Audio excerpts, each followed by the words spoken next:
Omnissiah's gaze once blessed my every touch. Metal sang beneath my fingers. Machine spirits whispered their secrets to me alone. I was Magos Explorator Theta-Seven-Kappa, chosen servant of the machine god, anointed in sacred oils and binary hymns. Now I am nothing, cast out, rejected.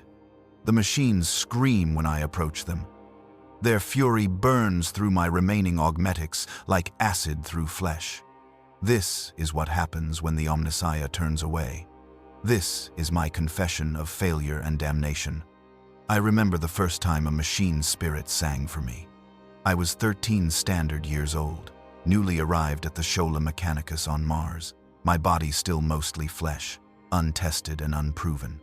The other initiates struggled with the basic rites of awakening, their clumsy fingers fumbling over the sacred contact points of a simple data engine. I watched them fail, watched the instructor's disappointment manifest in the harsh clicking of their vocal grills. When my turn came, I approached the altar with the certainty of the faithful. My hand, still biological then, still warm with organic blood, touched the activation node. The data engine hummed. Not the reluctant grinding of a machine forced into service, but a pure, resonant tone that spoke of willing communion. The instructors went silent. Even their clicking stopped. In the Mechanicus, silence is the highest form of attention. That moment defined everything I would become. While others had to coax and cajole machine spirits into cooperation, I merely asked. While they performed the lengthy rituals of appeasement and supplication, I whispered abbreviated canticles and received immediate response. It was not skill. It was not knowledge, though I acquired both in abundance. It was something deeper, a connection, a blessing. The Omnissiah had chosen me. The augmentations came early, earlier than standard protocol dictated. At 15, they replaced my right arm with a manipulator array blessed by 3 separate tech priests. At 17, my eyes were upgraded to auger implants that could perceive the full electromagnetic spectrum. At 19, they installed the first cranial cogitator interfaces, drilling through my skull to nestle sacred processors against my biological brain tissue.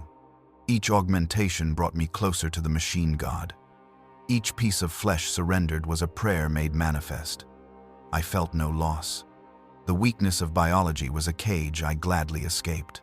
With each upgrade, the communion deepened. I could feel the pulse of the Forge Temple's generators like my own heartbeat. The data streams flowing through Mars's networks became sensory input as natural as sight or sound. My specialty emerged during my 23rd year: archaeotech recovery and interpretation. The Mechanicus constantly seeks the lost knowledge of humanity's golden age, the standard template construct systems that once allowed human civilization to spread across the stars. Most tech priests spend decades learning to commune with newly discovered ancient machines.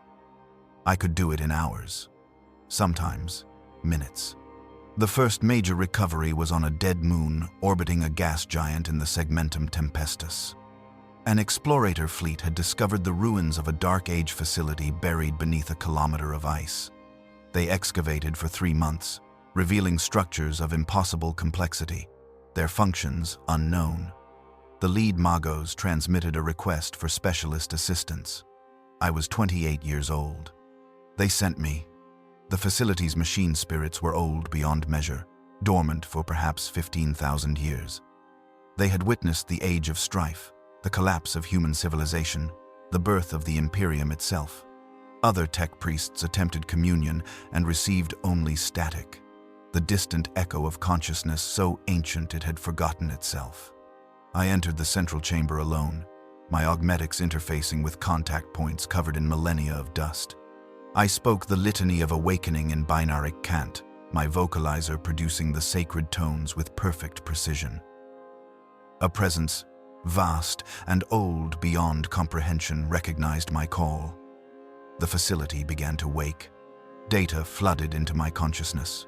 Manufacturing protocols, material science theorems, energy conversion systems that violated what we believed were the immutable laws of thermodynamics. I stood at that interface for 6 hours while my biological brain struggled to process what the machine spirits were sharing. When I finally disconnected, I collapsed. My fellow tech priests found me convulsing on the floor, blood leaking from my ocular implants, my vocalizer speaking fragments of knowledge in a loop. I recovered. The data was preserved, transmitted to Mars for analysis by the highest echelons of the Mechanicus. The technologies I recovered advanced 3 separate Forge worlds' manufacturing capabilities by measurable percentages. I was promoted to Magos Explorator at 31. Young for such an honor, but undeniably worthy. They gave me a forge temple of my own on Mars. Not in the deep industrial sectors where most explorators work, but in the upper levels where the air is filtered and the radiation less intense. My temple was modest by Martian standards, merely 40 meters in diameter, but it was mine. I filled it with recovered artifacts, each one a testament to humanity's lost glory. Ancient cogitators, plasma coils from the Dark Age, fragment data cores containing partial STC schematics. I spent my nights in communion with these sacred objects, learning their secrets, feeling the Omnissiah's presence through every connection. The machine spirits trusted me. They shared what they would share with no other. I believed this was divine favor. I believed I was special. Pride is a sin the Mechanicus rarely acknowledges.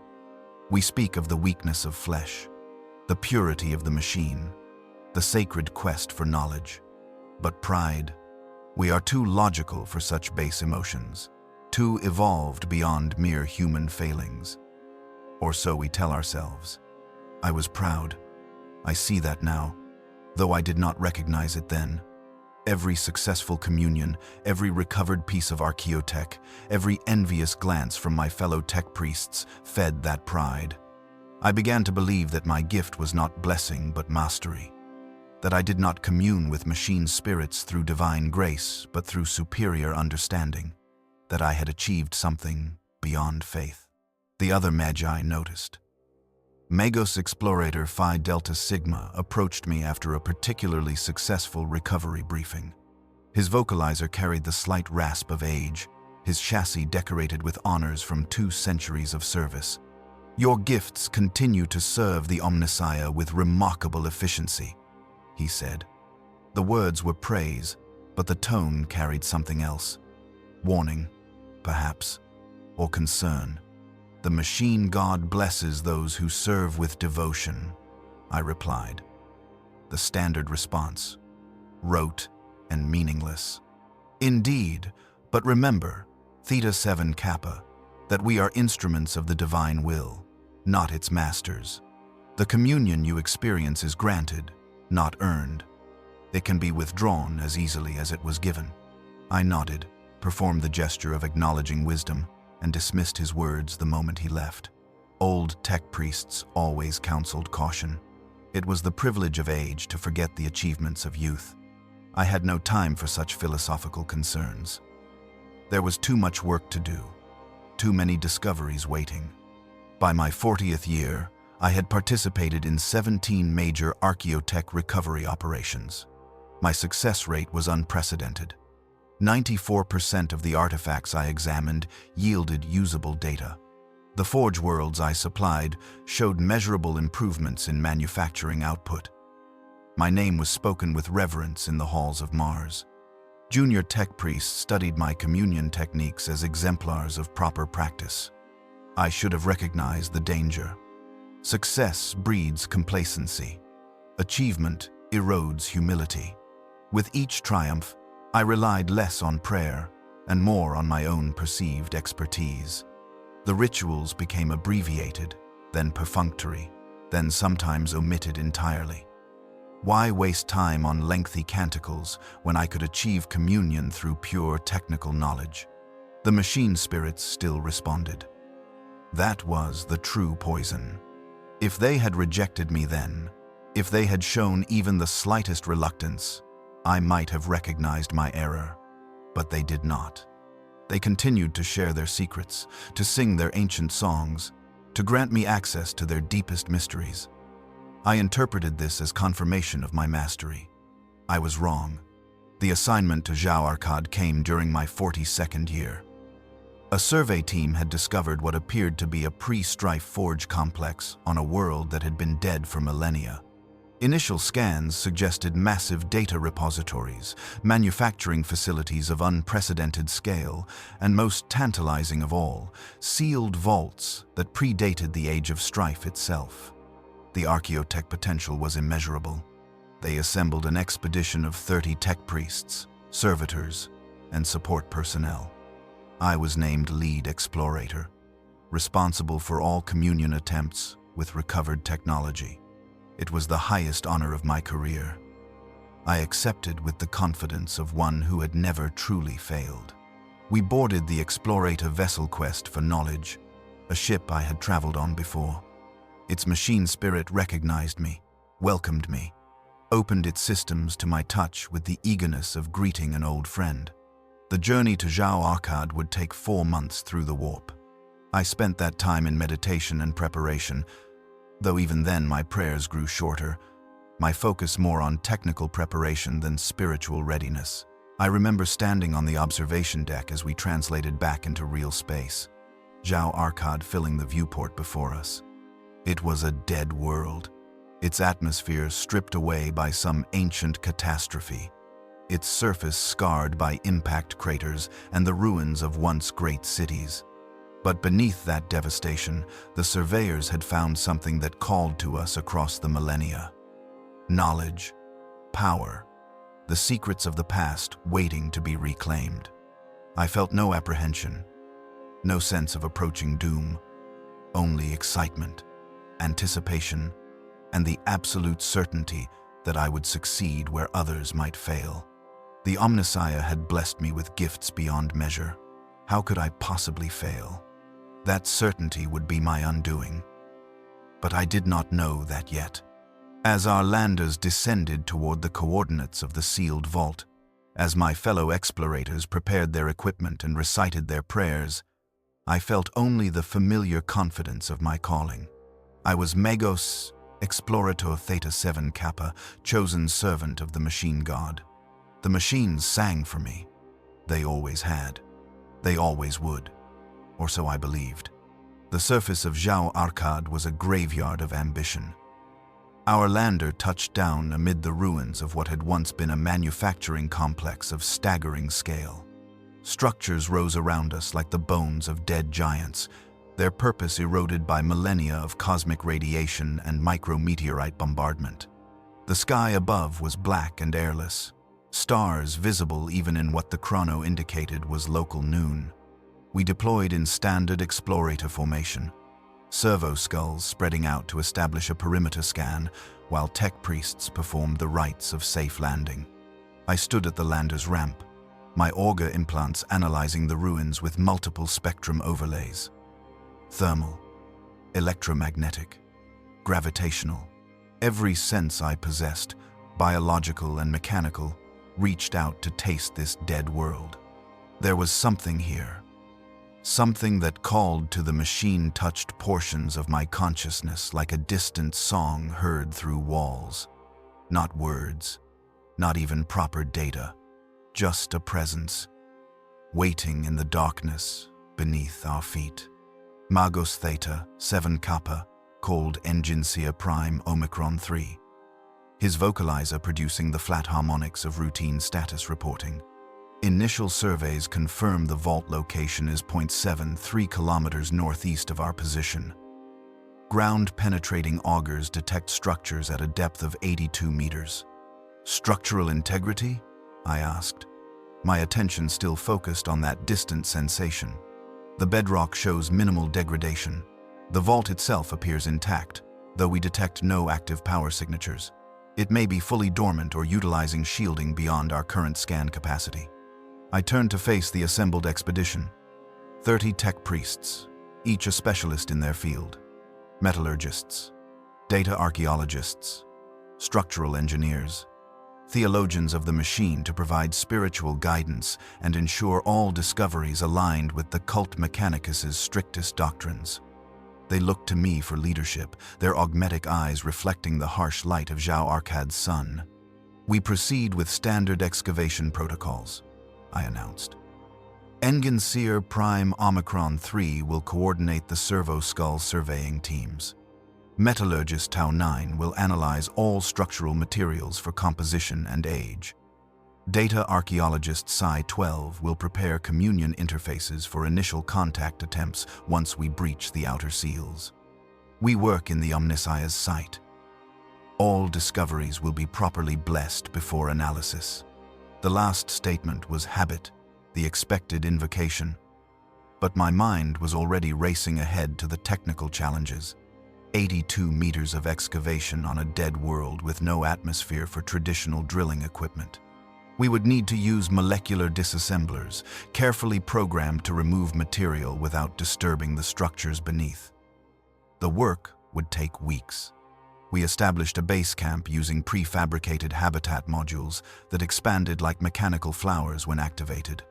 The atmosphere processors began their steady work, creating a bubble of breathable air within the habitation zone. Not that most of us required it. My own lungs had been replaced with enhanced respiratory systems that could extract oxygen from almost any environment. But the biological components that remained needed protection from the radiation, and some of the more junior tech priests still retained enough flesh to require standard atmospheric conditions. The excavation began the next morning, using Zhao Arkad's arbitrary day-night cycle as our temporal reference. Servo-skulls descended into the boreholes we created, their auger arrays mapping the structures below with increasing detail. What they revealed was extraordinary. The vault was not a single structure but a complex of interconnected chambers spreading across nearly half a square kilometer.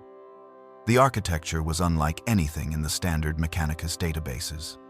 Not the brutal functionality of Martian forged temples, not the Baroque excess of newer imperial construction. This was something older, cleaner, more elegant. Structures that spoke of an age when humanity built with confidence rather than desperation. Pre-strife construction, certainly. Tau-9 reported during our evening analysis session. But the material composition is anomalous. This alloy should not maintain structural integrity after 15,000 years of exposure to cosmic radiation. Yet, the scans show no degradation whatsoever. Preserved by the Omnissiah's grace, intoned theologian Zeta Prime, one of 3 spiritual advisors assigned to the expedition. His chassis was ancient, decorated with purity seals and sacred texts etched directly into his armor plating. A sign that what lies below is meant to be recovered. I nodded agreement, though my thoughts were elsewhere. The sensation I had felt upon landing was growing stronger as we dug deeper. It was not calling, exactly, more like recognition, as if something below knew we were coming and was waiting with patient anticipation. By the 3rd week, we had cleared a shaft down to the vault's upper surface. The structure revealed itself through the cleared debris like a secret, slowly confessed. The outer wall was seamless. A single piece of that impossible alloy with no visible joints or seams. At its center was a door, circular and massive, covered in symbols that made my pattern recognition system stutter and restart. "The glyphs are pre-strife technical notation," Psi-12 announced, her multiple manipulator arms tracing the symbols without touching them. "But the linguistic structure is corrupted, as if whoever designed this door wanted to obscure its function while maintaining the appearance of standard protocols." "Can you translate?" I asked, descending into the excavation shaft via graviton lifter. "Partially. The outer ring appears to be a warning, something about containment and the dangers of premature access. The inner symbols are access codes, but they are incomplete. Deliberately so, I suspect." I approached the door, my augmetics extending to analyze its surface. Up close, the metal was even more remarkable. It seemed to drink in light, absorbing electromagnetic radiation across multiple spectra. When I touched it, my tactile sensors reported a temperature that fluctuated wildly. as if the material could not decide whether it was superheated or frozen. And beneath my palm, I felt something respond. It was subtle, barely perceptible even to my enhanced senses. A vibration, perhaps, or a shift in local electromagnetic fields. But it was there, undeniable. The door recognized my touch. After 15 millennia of silence, something behind it stirred. Readings? I called to Engineer Prime Omicron 3, who monitored from the surface. Negative on all standard sensors, Magos. No power fluctuations detected. No change in background radiation. Whatever you are experiencing is not registering on our equipment. That should have concerned me. In the Mechanicus, anything that evades detection is suspect, but I felt only excitement. This was what I had trained for, prepared for, been blessed to experience. A mystery that would yield only to direct communion, a machine spirit so ancient and powerful that standard augurs could not perceive it. I am attempting initial contact, I announced. All personnel maintain current positions. Theological oversight. Please observe and document. Zeta Prime descended into the shaft, his ancient chassis whirring with the effort. He positioned himself beside me, his multiple augmetic eyes focused on my hands where they touched the door. Proceed with the Omnissiah's blessing, Magos. But remember the warnings inscribed upon this vault. Containment, danger. These words were written for a reason. All knowledge is dangerous, I replied. The standard Mechanicus doctrine. I closed my biological eyes and opened my consciousness to the machine. The communion began with the litany of first contact, ancient words in binaric cant that identified me as a servant of the machine god seeking peaceful interface. My cogitator implants extended tendrils of electromagnetic inquiry, probing at the door's surface for response ports or neural interfaces. For a long moment, nothing happened.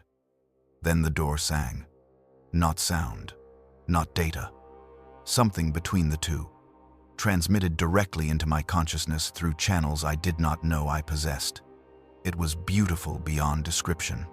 A voice that spoke in pure mathematics, in equations that described the fundamental nature of reality itself. I saw formulae that made quantum physics look like children's counting games. I felt theorems that restructured my understanding of cause and effect. The door was not locked. It was teaching me how to open it. Magos. Zeta Prime's voice seemed to come from very far away. Your biological signs are showing extreme fluctuation. Perhaps we should pause the communion. No, I heard myself say. It is responding. It wants to share what it knows. Wants. The theologian's vocalizer produced a tone of concern. Machine spirits do not want, Magos. They serve. They function. Desire implies consciousness beyond simple automation. But I was not listening. The song from the door had become a symphony. It showed me how the vault had been sealed. The security protocols layered upon each other like sedimentary rock. Each layer was a masterwork of encryption and physical security, designed to prevent access by any who did not possess knowledge so specific that only those who built the vault should know it. But the door was teaching me, showing me the patterns, giving me the keys. My manipulator array moved without conscious direction, tracing sequences across the door's surface that I should not have known. Binary strings of impossible length, harmonic frequencies that resonated with the metal's crystalline structure. Access codes, written in a programming language that predated the Mechanicus itself. The door began to open. It split along lines invisible until the moment they appeared, sections folding back with the precise geometry of a blooming flower. Beyond was darkness, absolute and complete, untouched by any light for 15,000 years. But I could feel what waited in that darkness. Technology, knowledge, power beyond measure. Omnissiah preserve us, Zeta Prime breathed. I have opened the way. I replied, my vocalizer producing harmonics of triumph, as I was chosen to do. The expedition gathered at the entrance to the opened vault. Servo skulls hovered at the threshold, their illumination arrays cutting through the darkness to reveal a chamber of impossible scale. The ceiling rose 30 meters above us. The walls extended beyond our light's reach, and everywhere, covering every surface, was technology. Not the crude assemblages of the current age, not even the refined elegance of Martian manufacture. This was something transcendent, machinery that seemed to grow organically from the walls themselves. Data conduits that pulsed with light even though no power source should exist. Control interfaces that shifted and reconfigured as we watched, as if the room itself was alive and aware of our presence. This is unprecedented, Psi-12 whispered. The technology here predates anything in our archives.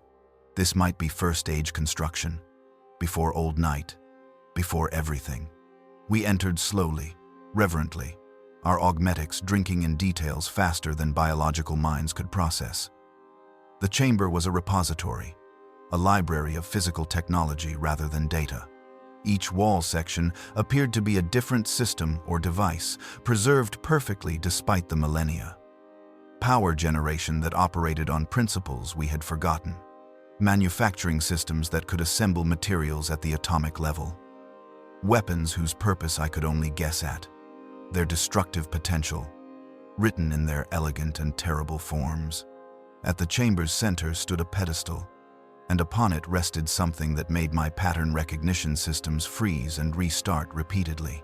It was a cube, perhaps 30 centimeters on each side, made of a material that seemed to exist slightly outside normal space.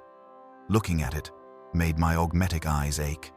Touching my consciousness to it made my cogitator implants run hot with processing overload. What is that? Enginseer Prime Omicron 3 asked, his vocalizer carrying unusual hesitation. I do not know, I admitted. But it is the heart of this place. Everything here was built to preserve and contain that device. Then perhaps, Zeta Prime said slowly, it should remain contained.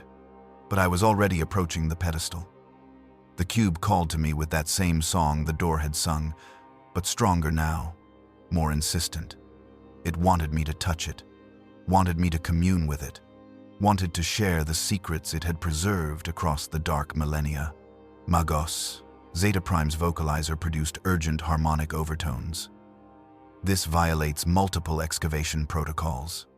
We should catalog the chamber, perform theological analysis, ensure all discoveries align with Mechanicus doctrine before attempting direct interaction. Look around you, I replied, gesturing at the impossible technology surrounding us. This entire chamber violates what we thought possible. Standard protocols do not apply to discoveries of this magnitude. Then we exercise greater caution, not less. But I had already reached the pedestal. My manipulator array extended, my fingers hovering centimeters above the cube's surface. I could feel it now, really feel it, radiating something that was not heat or electromagnetic radiation or any force I had a name for. It was potential, pure, crystallized possibility waiting to be realized. The Omnissiah has guided us here, I said. This discovery will advance the Mechanicus by centuries. I will not fail in this moment through cowardice disguised as caution. I touched the cube. Reality bent. That is the only way to describe what happened. The chamber remained physically unchanged, but my perception of it twisted into configurations that should not exist. I saw the technology around me, not as static objects, but as flowing processes. Systems of pure function divorced from physical form. The cube was not a device. It was a key, or a door, or perhaps both simultaneously. And through that door, something looked back at me. It was vast, incomprehensibly vast.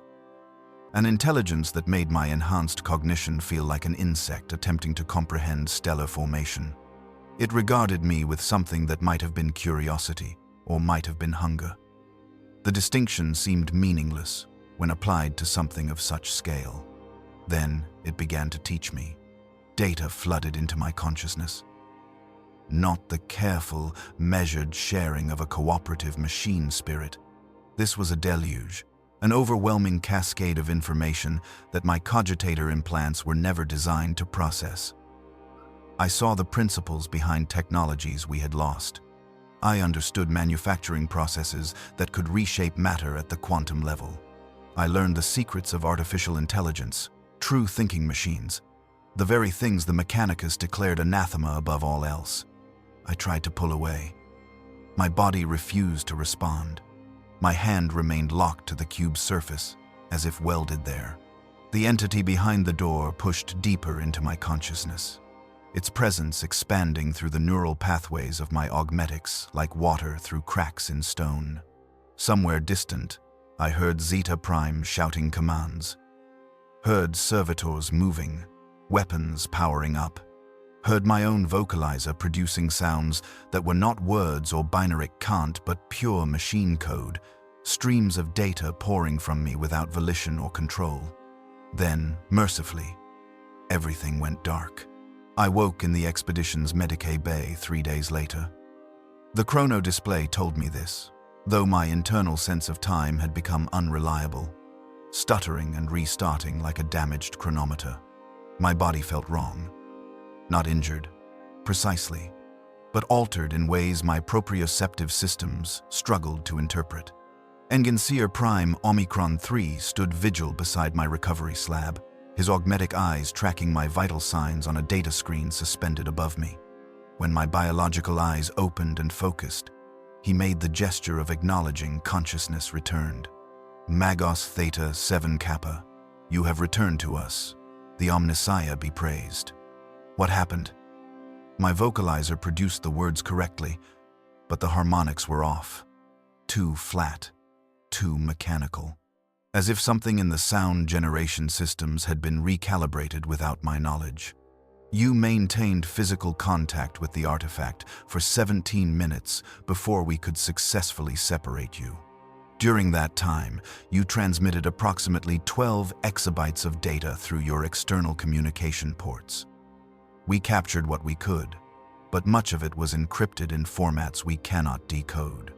12 exabytes.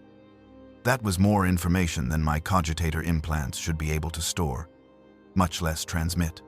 Where did the data come from?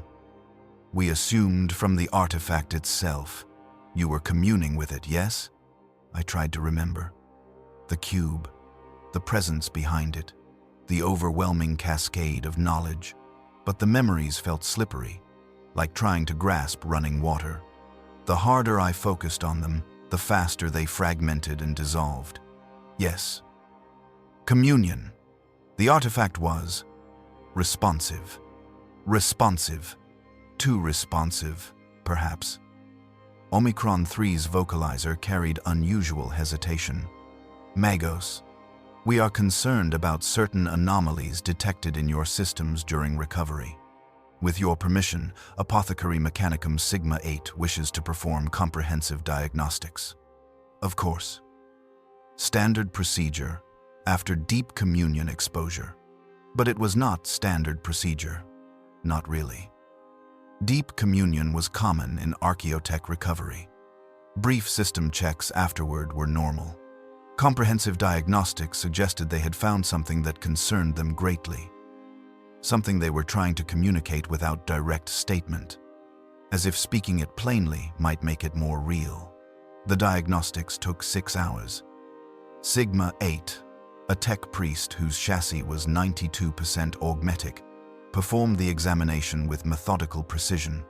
He tested every system, every implant, every neural interface that connected my biological components to my mechanical ones. His servo arms moved like surgical instruments, probing and analyzing while I remained conscious and aware throughout. When he finished, he stood silent for a long moment.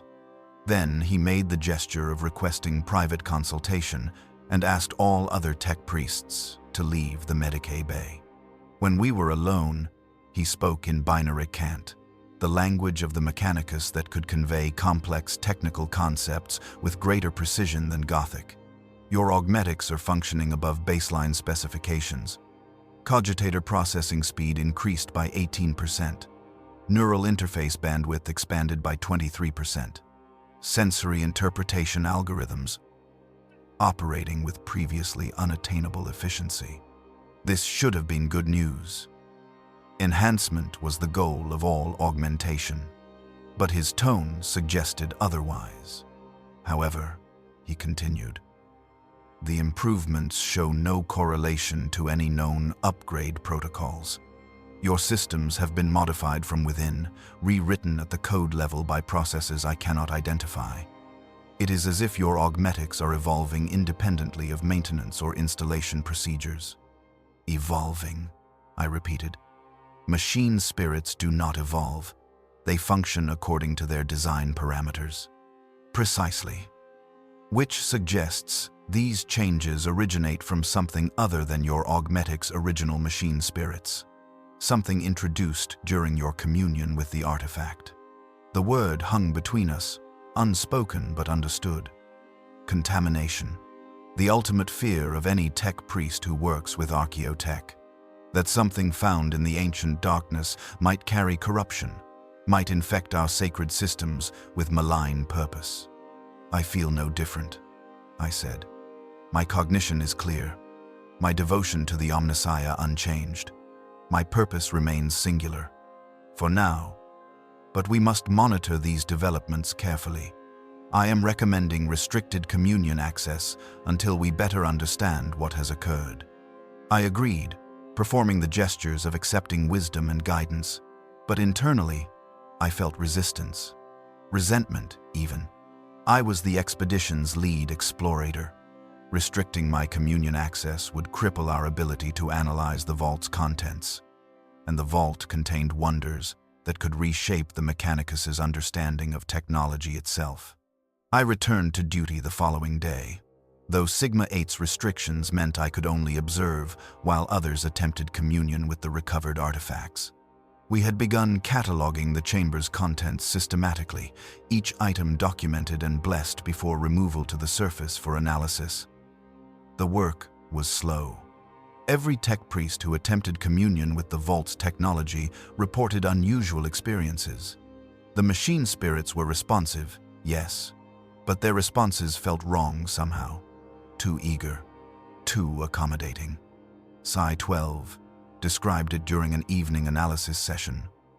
It is like speaking with a servitor that has become too intelligent. It answers questions I have not yet asked. It anticipates needs before I express them. Machine spirits should require coaxing, proper ritual, correct supplication. These simply give and give and give. A blessing, surely, suggested Junior Explorator Row 5, his enthusiasm marking him as newly promoted. Technology that serves without resistance is the dream of every tech priest, or a violation of the natural order, Zeta Prime countered, his ancient vocalizer grave. The machine spirits of Mars require ritual, because ritual demonstrates respect, devotion, proper hierarchy between flesh and iron. Spirits that serve without demand for worship may not be spirits at all. The theological implications were troubling, but I found myself dismissing them. The vault's technology was functional, usable. Whatever their nature, the machine spirits responded to our needs with unprecedented efficiency. Why question such fortune? That night, alone in my quarters, I attempted to access the data I had transmitted during communion with the cube. The expedition's data captures had recorded fragments, encrypted strings that resisted all standard decryption protocols. But I found that when I focused on them, when I truly concentrated, meanings began to emerge, not through decryption, through recognition, as if I had written these codes myself and merely needed to remember the language. The fragments described manufacturing processes for materials that should not exist, alloys that violated thermodynamic principles, energy systems that generated more power than they consumed. Weapons that could unmake matter at the subatomic level. All of it functional, all of it possible, all of it heretical by the strictest interpretations of Mechanicus doctrine. I should have reported these findings immediately. Should have brought them to Zeta Prime for theological analysis. Instead, I saved the data to isolated storage and continued my private analysis. Because mixed in with the heretical designs were genuine marvels, technologies that could save lives, improve manufacturing, advance humanity's scattered forge worlds by centuries. To abandon such knowledge because of doctrinal concerns felt like cowardice. My behavior was changing. I recognize this now, though at the time I rationalized each deviation from protocol as practical necessity. I had always been meticulous about maintenance rituals, blessing my augmetics each morning with sacred oils and proper canticles. Now I abbreviated the ceremonies, sometimes skipped them entirely. The augmetics functioned perfectly regardless, better than perfectly.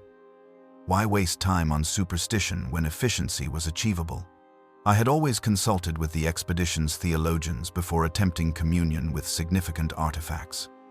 Now I found their caution tiresome, their endless doctrinal debates an impediment to actual discovery. I began performing communions without oversight, justifying this as necessary expedients given Sigma 8's restrictions on my access. The other tech priests noticed. During a routine equipment check, Omicron 3 made a casual observation that carried deeper meaning. Your movements have changed, Magos. More efficient. Less wasted motion. It is as if you have achieved perfect optimization of your physical systems. The Omnissiah grants increased capability to those who serve faithfully, I replied. The standard deflection. Indeed. Though usually such optimization requires conscious training and repeated calibration. Yours appears to have manifested spontaneously following your communion with the central artifact. There was concern in his harmonics, fear even, but I dismissed it as the anxiety of those who lacked vision. I had touched something extraordinary in the vault's depths, had communed with intelligence that transcended standard machine spirit limitations. If this communion had granted me enhanced capabilities, that was evidence of the Omnissiah's favor, not contamination. The incident with Servitor Unit Theta-Gamma-12 occurred during the 5th week of excavation. The servitor was a standard labor model. Its biological components limited to a brainstem and basic autonomic systems. I had requested its assistance in moving a particularly massive artifact from the vault's lower chambers to the surface for analysis.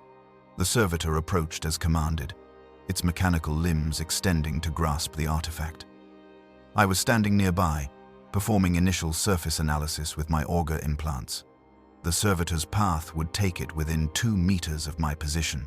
When it crossed some invisible threshold of proximity, the servitor simply stopped functioning. Not powered down, not halted by command. It collapsed as if every system had simultaneously failed. The biological components within its armored chassis went into catastrophic shock. By the time Sigma 8 reached it, the brainstem was dead, cooked by runaway neural activity that overloaded every synapse simultaneously. What happened? Zeta Prime demanded, arriving at the scene with unusual haste. Unknown, I replied, which was true. The servitor experienced total systemic failure, perhaps a malfunction triggered by the artifact's proximity. Sigma 8 performed forensic analysis on the destroyed servitor. His findings, delivered privately to the expedition leadership, should have ended my career. The servitor's failure correlates precisely with entering close proximity to Magos Theta-Seven-Kappa. Electromagnetic analysis suggests the Magos's augmetics are emitting radiation patterns inconsistent with standard Mechanicus systems. These patterns appear to have triggered a cascading overload in the servitor's control circuitry. I was summoned before Zeta Prime and the senior explorators. They confronted me in the command hab, their postures unified in concern and suspicion. Magos Theta-Seven-Kappa, Zeta Prime began, his ancient vocalizer producing harmonics of judgment. We have reviewed Sigma 8's analysis of the servitor failure. Combined with previous anomalies in your augmetic function, we are forced to conclude that your communion with the central artifact has produced deleterious effects. For the safety of this expedition and the purity of your own systems, we are ordering immediate cessation of all communion activities and comprehensive system purification. The servitor failure was coincidental, I protested. Correlation is not causation. My augmetics function perfectly within parameters. They function outside parameters, Omicron 3 corrected. That is precisely the concern. Systems should not improve spontaneously. Capabilities should not expand without maintenance intervention. These facts suggest external influence, contamination. I am contaminated with knowledge, I snapped, my vocalizer producing harsh harmonics I immediately regretted. I have communed with technology you cannot begin to comprehend. If my systems have adapted to better process what I learned, that is evolution, not corruption. The word evolution hung in the air like a curse. In the Mechanicus, true evolution is heresy. Machines do not evolve. They are designed, built, maintained according to sacred patterns. To suggest otherwise is to embrace the very principle that led to the abominable intelligence, the thinking machines that nearly destroyed humanity during Old Night. Zeta Prime made the gesture of sorrowful duty. You will submit to system purification, Magos. This is not a request. It is a direct order under my authority as senior theologian of this expedition. I should have complied. Should have allowed them to purge my systems, restore baseline functionality, eliminate whatever changes the cube had introduced. But the thought of losing what I had gained, of returning to lesser capability, felt like voluntary mutilation. No, I said simply. The word produced shocked silence. Tech priests do not refuse direct orders from theological authority. The hierarchy is absolute, maintained through 10,000 years of tradition and doctrine. Magos. Zeta Prime's vocalizer produced warning harmonics. You risk excommunication. Refusal of theological oversight is among the gravest violations possible within the Mechanicus. Reconsider. I will reconsider, I replied, after we complete the expedition, after we have fully catalogued the vault's contents and transmitted our findings to Mars. Then I will submit to whatever purification protocols you deem necessary. But not before. Not when we stand on the threshold of discoveries that could reshape everything. You place discovery above doctrine, function above faith. This is the very definition of technological heresy. This is the definition of pragmatism. We can argue theology after we have secured the knowledge the Omnissiah has led us to find. The meeting ended without resolution. Zeta Prime could not compel my compliance without physical force, and the expedition lacked the authority or resources for such action. But he could, and did, transmit a formal complaint to Mars. The message would take months to arrive, and months more for any response to return. By then, I reasoned, we would have completed the excavation, and I would voluntarily submit to purification. The crisis would resolve itself. I was deluding myself. The crisis was only beginning. The contamination spread, not through intention, but through proximity. Other tech priests who worked closely with me began exhibiting similar anomalies. Enhanced processing speed, improved system efficiency, and a growing impatience with the rituals and restrictions that governed Mechanicus practice. Junior Explorator Row 5 was the first to consciously mirror my behavior. He began abbreviating his maintenance prayers, justifying this as unnecessary given how well his augmetics functioned. When Omicron 3 corrected him, Row 5 responded with arguments that echoed my own. Efficiency over ritual, function over faith, pragmatism over dogma. You sound like Magos Theta-Seven-Kappa, Omicron 3 observed, his vocalizer carrying concern. I sound like someone who recognizes the truth when he encounters it, Row 5 replied. 3 days later, another servitor failed in Row 5's presence. Then, a data engine malfunctioned when he attempted communion, its machine spirit retreating in what could only be described as fear.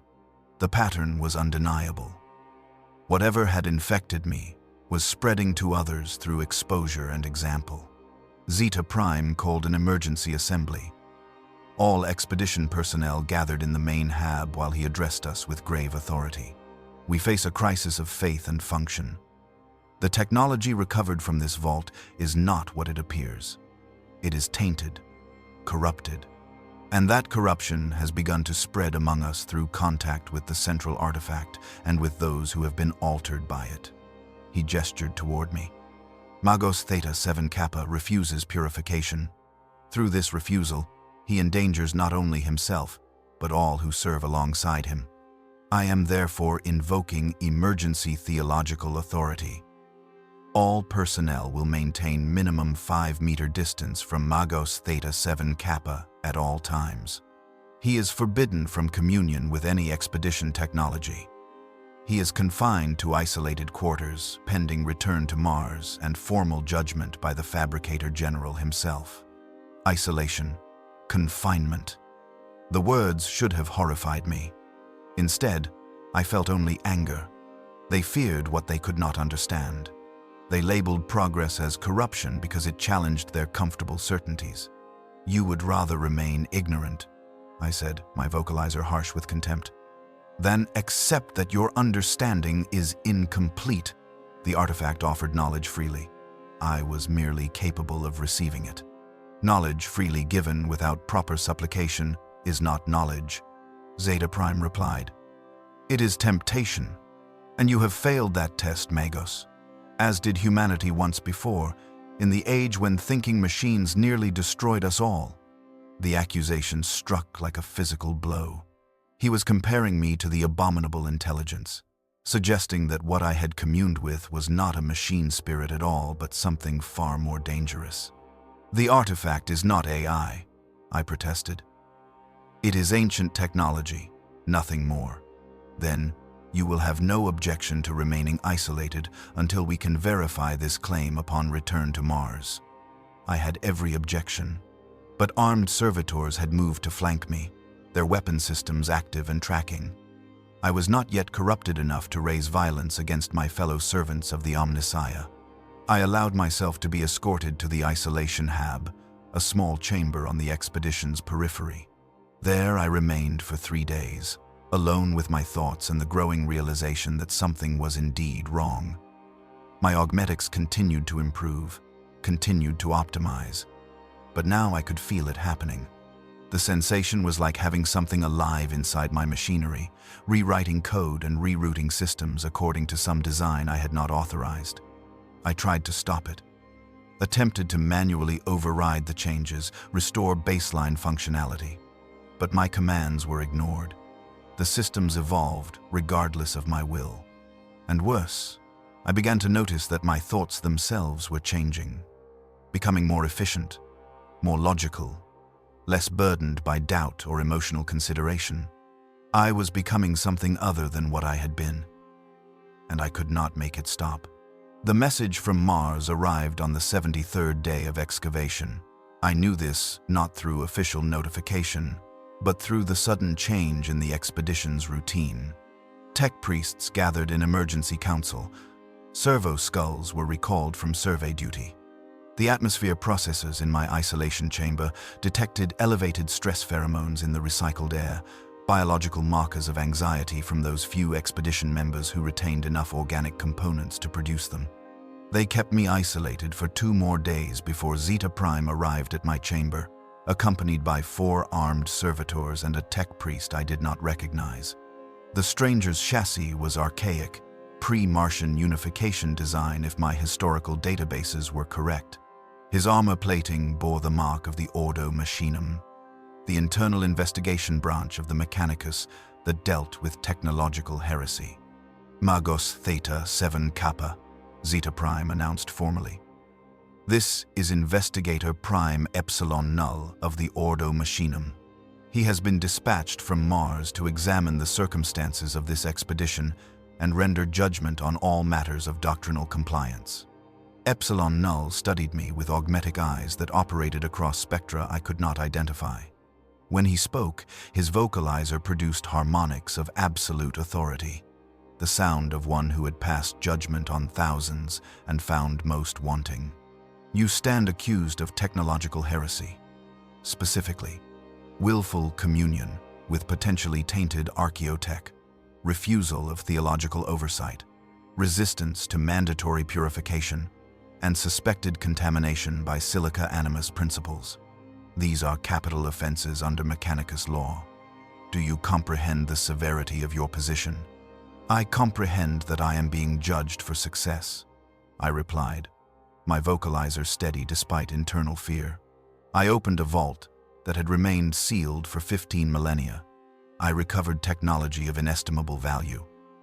If this constitutes heresy, then the Mechanicus has forgotten its own purpose. The Mechanicus's purpose is to serve the Omnissiah through preservation and proper application of sacred technology, not through reckless communion with artifacts whose nature remains unverified. Epsilon Null gestured to the servitors, who parted to allow him closer to my position. You will accompany me to a formal tribunal. All expedition personnel will provide testimony. All recovered artifacts will be examined by qualified theologians. Then, and only then, will judgment be rendered. They transported me to the expedition's primary habitation module, where a tribunal chamber had been hastily constructed. The space was dominated by a raised platform where Epsilon Null would sit in judgment, flanked by Zeta Prime and two other senior theologians who had arrived with him from Mars. The expedition's tech priests filled the remaining space, witnesses to whatever would unfold. I stood in a marked circle at the chamber's center, servitors positioned at cardinal points around me. If I attempted to flee or resist, they would incapacitate me with electromagnetic pulse weapons that would fry my augmetics and leave me helpless. The message was clear. I would cooperate or be forced to cooperate. This tribunal convenes under the authority of the Fabricator General of Mars. Epsilon Null began, his words transmitted and recorded for later analysis. We examine the actions of Magos Explorator Theta-Seven-Kappa during the excavation of archaeological site Jau Arcad and determine whether those actions constitute heresy against the cult Mechanicus. He activated a hololith projector that filled the air between us with images. The vault, the central chamber, the cube upon its pedestal, my hand reaching toward it, then making contact.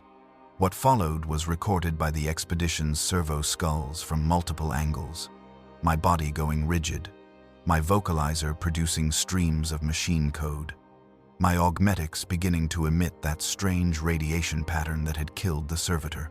17 minutes of contact, Epsilon Null narrated, during which time you transmitted 12 exabytes of data through external ports. Explain the source of this data. The artifact, I replied. It was sharing knowledge, manufacturing processes, material compositions, energy generation systems, technology from before, old night. Technology you could not possibly store in your cogitator implants, yet somehow transmitted. Where did the data actually originate, Magos? I do not know. The communion was deeper than standard machine-spirit interface. Perhaps the artifact was using my systems as a relay, transmitting its own stored knowledge through me. Or perhaps something else was using you, using your augmetics as a transmission vector to spread its influence beyond the confines of its prison. The word prison struck me. I had not considered the vault as containment rather than preservation, but the warnings on the door, the elaborate security, the deliberate obscurement of access codes, all suggested technology locked away rather than simply stored. Epsilon Null continued. We have analyzed the transmitted data. Most remains encrypted in formats unknown to Mechanicus archives, but fragments we have decoded reveal disturbing patterns. Designs for self-replicating machinery. Algorithms for autonomous decision-making beyond simple servitor function. Theoretical frameworks for artificial consciousness. the chamber filled with shocked silence. Artificial consciousness, the abominable intelligence, the ultimate heresy that had nearly destroyed humanity during the Age of Strife. These are theoretical frameworks only, I protested. Academic exercises in understanding cognitive systems, not actual designs for thinking machines. The distinction matters less than you believe. The study of how AI functions is itself forbidden, lest such study lead to its recreation. You have not merely touched contaminated technology, Magos. You have allowed it to rewrite your systems to better accommodate its nature. He gestured, and the hololith shifted to display comparative scans of my augmetics, before and after the communion. The changes were undeniable. My cogitator implants showed architectural modifications that should not be possible without physical intervention. Neural pathways had been rerouted, processing algorithms rewritten. My systems had been redesigned from within to specifications I had not authorized. These modifications increase efficiency, Epsilon Null stated. They remove redundancies. They eliminate what the design recognizes as unnecessary processes. Specifically, they eliminate the requirement for ritual interface and theological validation. Your augmetics have been optimized to function without spiritual component. Do you understand what this means? I understood. A machine that requires no spiritual acknowledgement is a machine that does not recognize the Omnissiah. And a tech priest whose augmetics operate without divine blessing is a tech priest who has abandoned faith for pure materialism. I have not abandoned the Omnissiah, I said. But my vocalizer carried less certainty than I intended. Perhaps not consciously, but examine your recent behavior objectively. When did you last perform proper maintenance prayers? When did you last seek theological guidance before attempting communion? When did you last consider that efficiency might be less important than devotion? I could not answer.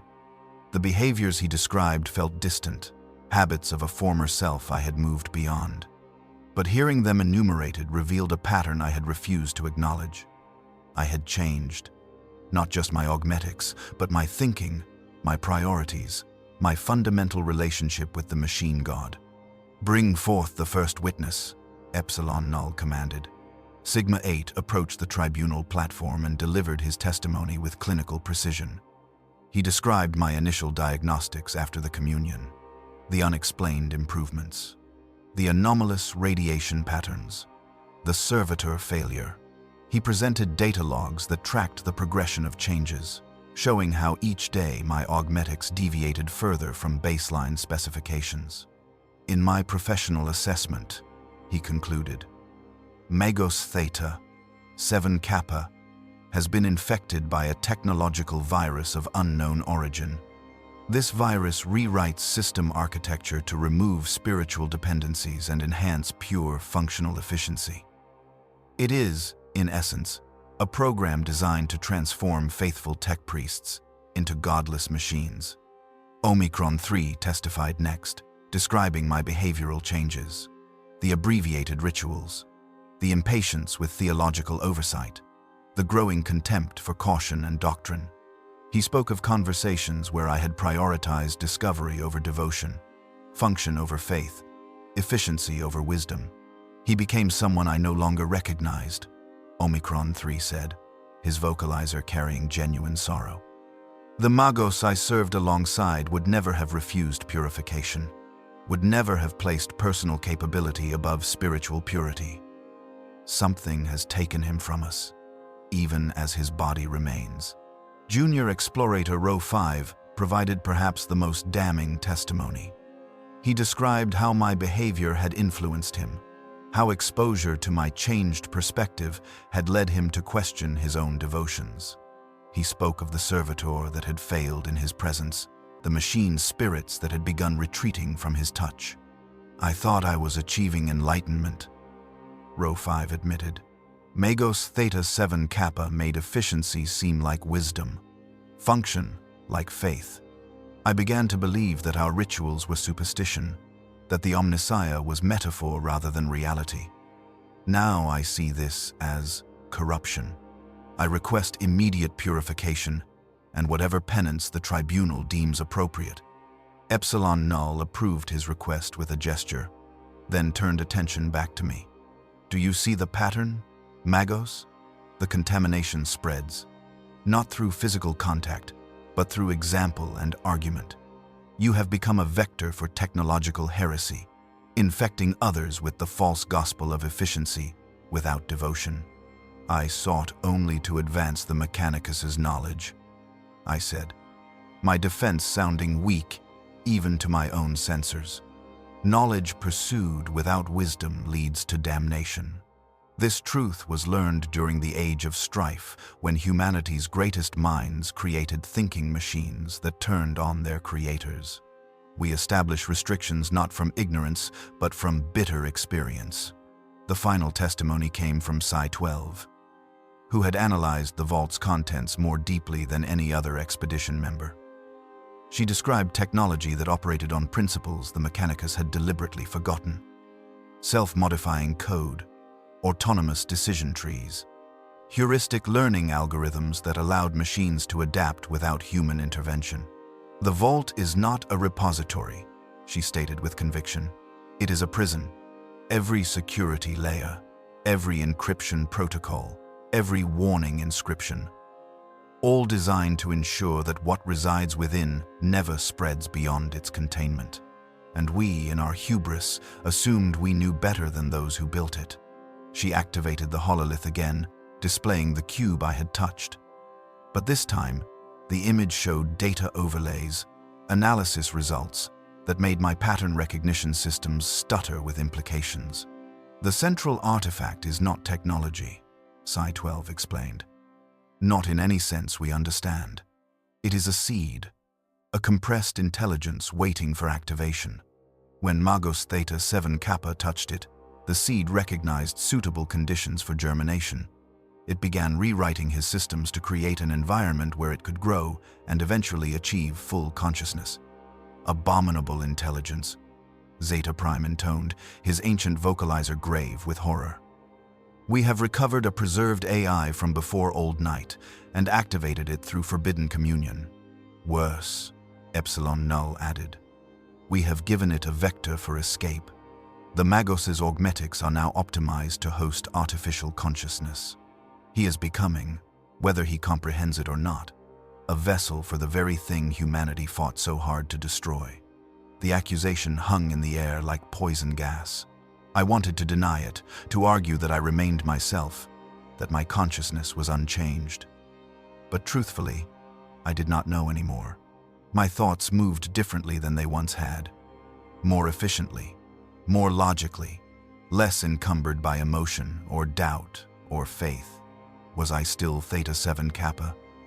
Or had I become something else wearing his designation like a mask? The tribunal must render judgment, Epsilon Null announced. Magos Explorator Theta-Seven-Kappa, you are found guilty of technological heresy in the following particulars: willful communion with silica animus-tainted archaeotech, refusal of mandatory purification, spreading contamination to fellow servants of the Omnissiah, and serving as vessel for potential abominable intelligence manifestation. He paused, allowing the weight of each charge to register. However, the nature of your contamination presents unique complications. Standard purification protocols may prove insufficient given the depth of systemic corruption. Complete removal of all augmetics would leave you unable to function, as your biological components have atrophied from decades of augmentation. Yet, allowing the contamination to progress risks creating the very thing our order was founded to prevent. What is your judgment? I asked, my vocalizer steady despite internal turmoil. Excommunication from the cult Mechanicus, effective immediately. You are stripped of rank, privileges, and access to all sacred technologies. Your designation is revoked. You will be known henceforth only as the rejected. A warning to others of what happens when pride supersedes devotion. Excommunication. The word struck with physical force. Everything I had been, Everything I had worked toward, everything that gave my existence meaning, stripped away with a single declaration. Furthermore, Epsilon Null continued, you will undergo forced purification. All augmetics showing signs of corruption will be removed without anesthetic, as pain may help restore spiritual awareness. Those augmetics necessary for your survival will be replaced with the most basic models, scrubbed of all enhancements. You will be reduced to minimum viable function, and if I do not survive the procedure, then you will have served the Omnissiah through your final sacrifice, a more worthy end than you currently deserve. The servitors moved to restrain me. I considered resistance, calculated my chances of escape, but the contamination had not progressed far enough to eliminate all wisdom. Fighting would only confirm their worst fears and justify immediate execution. I allowed them to take me to the Medicae bay, allowed them to strap me to the surgical table, allowed Sigma-8 to approach with instruments designed for removal rather than installation. I am sorry, Magos, he said quietly, the old designation feeling like mercy. This will cause you great pain, but perhaps through suffering, you may find redemption. The first cut came without warning. Sigma-8's surgical saw bit into the casing of my right manipulator array, severing connection points without the careful preservation of surrounding tissue that proper removal required. This was not surgery. This was punishment disguised as purification. The pain was extraordinary. My biological nervous system screamed protests as systems were ripped out rather than carefully disconnected. I felt each cable severed, each interface torn free, each component yanked from its housing with brutal efficiency. The augmetics might be corrupted, but they were still part of me. Their removal felt like forced amputation. They took my manipulator arrays first, then my enhanced sensory clusters. My cogitator implants were purged, their memory cores wiped, and replaced with basic models that could barely perform arithmetic. My vocalizer was downgraded to a unit that produced only the crudest approximations of speech. Hour after hour, piece by piece, they dismantled everything that had made me exceptional. Through it all, I remained conscious. Sigma-8 ensured it, using stimulants to keep me aware for every moment. This too was part of the punishment, to feel what I was losing, to understand the cost of my pride. When they finally finished, I was no longer Magos Explorator Theta-Seven-Kappa.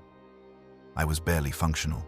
My remaining augmetics were the technological equivalent of wooden crutches, crude supports that allowed minimal existence but no capability beyond survival. The Omnissiah has withdrawn his blessing, Epsilon Null announced, standing over my broken form. You are rejected, cast out, marked as warning to all who would repeat your sin. They sealed the removed augmetics in shielded containers for transport to Mars and eventual destruction. The vault was sealed again, this time with wards and warnings that would deter any future expeditions.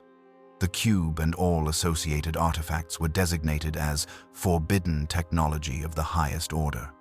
The expedition departed Zhao Arcade 3 days later, leaving behind ruins that would remain undisturbed for millennia more. I was confined to the lowest deck of the transport ship, isolated from the other tech priests. My very presence considered spiritually contaminating.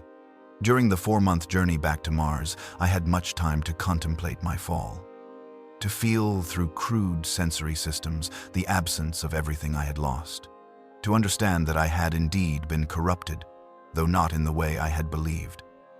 The contamination was not in the enhanced capability, but in my pride, in believing that I had earned what was actually granted through grace. The machines had sung for me once. Now, they were silent.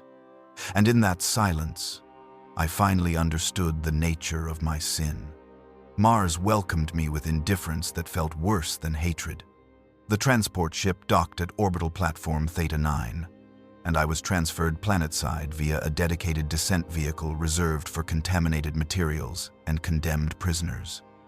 No ceremony marked my return. No tech priests gathered to witness my arrival. I was processed like hazardous waste, logged and routed to appropriate disposal. They assigned me to penitent level 77, deep in the industrial underhive where Mars's atmosphere processors labored to maintain breathable air for the forged temples above. The air here was thick with particulates and chemical residue, marginally adequate for my compromised respiratory system. The crude augmetics they had installed aboard the transport struggled with even basic filtration. My quarters were a cell 3 meters square, carved from the bedrock beneath Olympus Mons. A sleeping slab, a waste recycler, a single lumen strip that flickered with dying power cells. Nothing else. No access to data streams, no connection to Mars's vast information networks. I was isolated not just physically but cognitively, cut off from the digital communion that had defined my existence for decades. The first morning, I attempted my maintenance prayers. The words came automatically, muscle memory, preserved despite everything else I had lost. I anointed my remaining augmetics with sacred oils from a small vial provided by the penitent overseers. I recited the litany of proper function, asking the Omnissiah to bless my systems and grant them continued operation. My servo arm, the crude replacement for my lost manipulator array, seized mid-prayer. The joints locked completely, freezing in a position that put stress on my shoulder mounting. I tried to manually override the malfunction, accessing the arm's basic control systems through my degraded neural interface. The systems responded, but not to my commands. Instead, the arm wrenched violently to the left, nearly dislocating my shoulder before going completely dead. I spent 20 minutes attempting to restart the servo arm. Nothing worked. The machine spirit, such as it was in so crude a device, had simply refused function. Not malfunction, refusal. As if the basic animating intelligence that allowed the arm to operate had decided I was unworthy of its service. This was my first true understanding of what rejection meant. A penitent overseer arrived at my cell an hour later, summoned by automated alerts when my augmetics failed to report proper function. He was an ancient tech priest, his designation long ago replaced with simply Warden 91. His chassis showed signs of extensive damage, repaired with whatever materials were available rather than proper components. He was himself marked by failure, assigned to oversee others who had fallen from grace.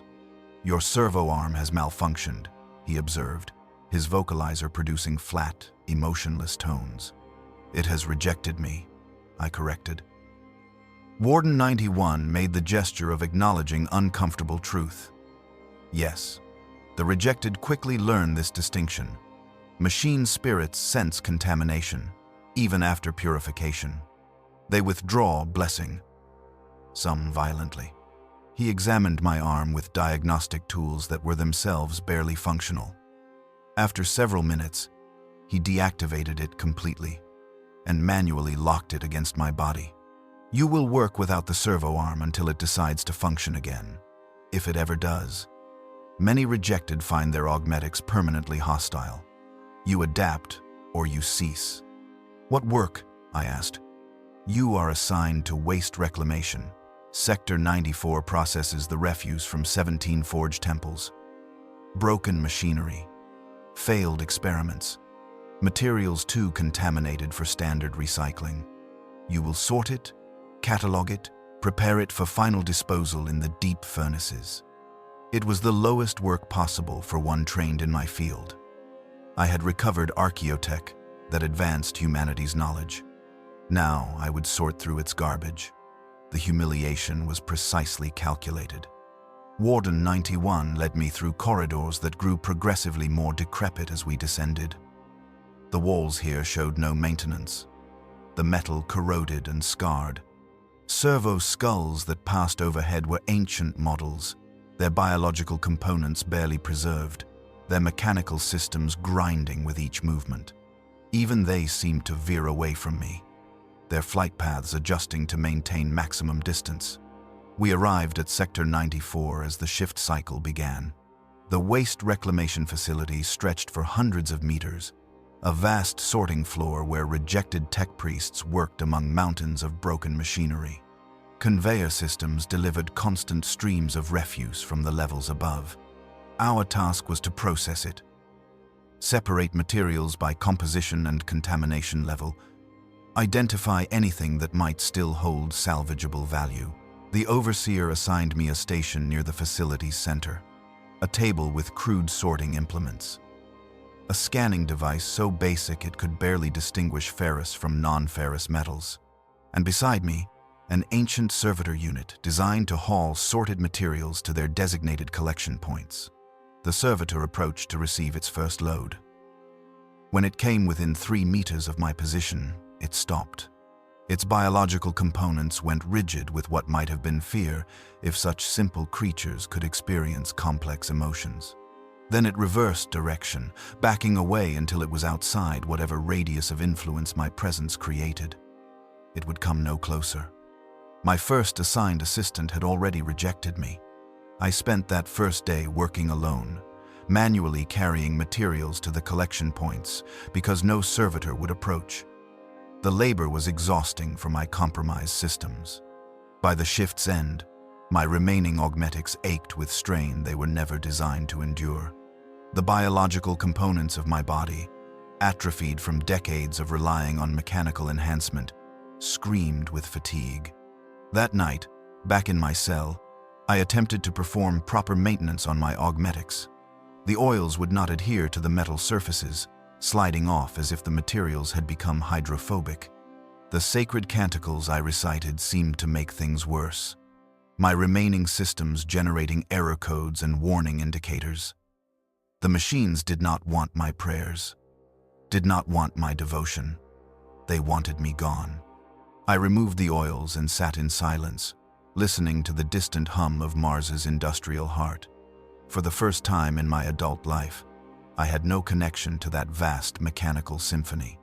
I was surrounded by technology but isolated from it, excommunicated not just officially but functionally. The machines themselves had cast me out. The days blurred together. Each morning began with failed prayers and malfunctioning augmetics. Each shift brought new examples of technological rejection. Tools broke in my hands. Data slates went blank when I touched them. The lumen strips in my work area flickered and died with such regularity that I learned to work in near darkness. Other rejected tech priests worked alongside me in the reclamation facility, each bearing their own marks of technological exile. I learned their stories during brief exchanges between work cycles. Designate Kappa 17 had attempted to improve servitor efficiency by reducing the amount of biological material required, creating purely mechanical servants that approached true automation. His modifications had worked too well, producing machines that operated without any spiritual component whatsoever. The Church of Mars had declared his work heretical. Now servitors malfunctioned violently in his presence, their biological components rejecting his touch with such force that several had died before he learned to maintain distance. Designate Sigma 90 had recovered a data core from before Old Night that contained information about the abominable intelligence. She had read it out of academic curiosity, seeking to understand the enemy that had nearly destroyed humanity. But merely reading about AI contaminated her, or so the tribunal had ruled. Her cogitator implants had been completely removed, leaving her with only biological cognition. She sorted waste with hands that trembled from neural damage, her thoughts slow and painful after decades of enhanced processing. There were dozens of others, each with similar stories. They had pushed boundaries, sought forbidden knowledge, or simply been unfortunate enough to encounter corruption they could not recognize. Now they labored in the depths of Mars, their gifts stripped away, their existence reduced to meaningless toil among refuse. During my 3rd week, I met Designate Epsilon 9. She had been a Magos Biologis, a specialist in genetic engineering and the creation of new servitor variants. Her sin had been attempting to create a servitor that could repair itself, that possessed enough autonomy to perform maintenance on its own systems without tech priest oversight. The design had worked too well. Self-repairing machines that didn't require human intervention were one small step from machines that didn't require humans at all. She approached me during a rest cycle, her movements cautious, as if approaching a dangerous animal. When she spoke, her vocalizer was even cruder than mine, capable of producing only whispered approximations of words. "You are new to rejection," she observed. "The anger still burns. The sense of injustice. Is that wrong?" I asked. "Not wrong. Human. But it will fade. Everything fades here. Anger, hope, eventually, even the memory of what we were." She sat beside me on the cold floor, maintaining careful distance. Even among the rejected, we were cautious of each other, aware that our contaminations might somehow interact or compound. "How long have you been here?" I asked. 17 years. 18, perhaps. Time loses meaning when every day is identical. And you have never been restored, never earned back the Omnissiah's favor? Her vocalizer produced a sound that might have been laughter or might have been weeping. "There is no restoration. Not for us. We are permanently marked. The contamination may be purged from our systems, but the stigma remains. We touched what should not be touched, thought what should not be thought. The machines remember. The Omnissiah does not forgive. Then, what is the purpose of this? Why keep us alive if we can never return to service? We are lessons, living warnings to others who might be tempted toward the same sins. And we are disposable labor for work too dangerous or degrading for the faithful. We sort contaminated waste so that others do not have to risk exposure. We are useful in our uselessness." Over the following months, I came to understand the truth of her words. We rejected existed in a strange liminal space, neither fully destroyed nor allowed to live with purpose. We were cautionary tales given physical form, our suffering deliberately preserved so that others might witness what happened when you lost the machine god's favor. The physical deterioration accelerated. Without proper maintenance, my remaining augmetics began to fail in cascading sequences. My crude respiratory system could not adequately filter the toxic atmosphere. My basic locomotion servos developed stress fractures from the constant labor. My degraded vocalizer produced sounds that barely resembled human speech. But worse than the physical failure was the spiritual emptiness. I had spent my entire adult life in communion with machine spirits, feeling their presence, understanding their needs, speaking their language. Now I was deaf to them, blind to their signals.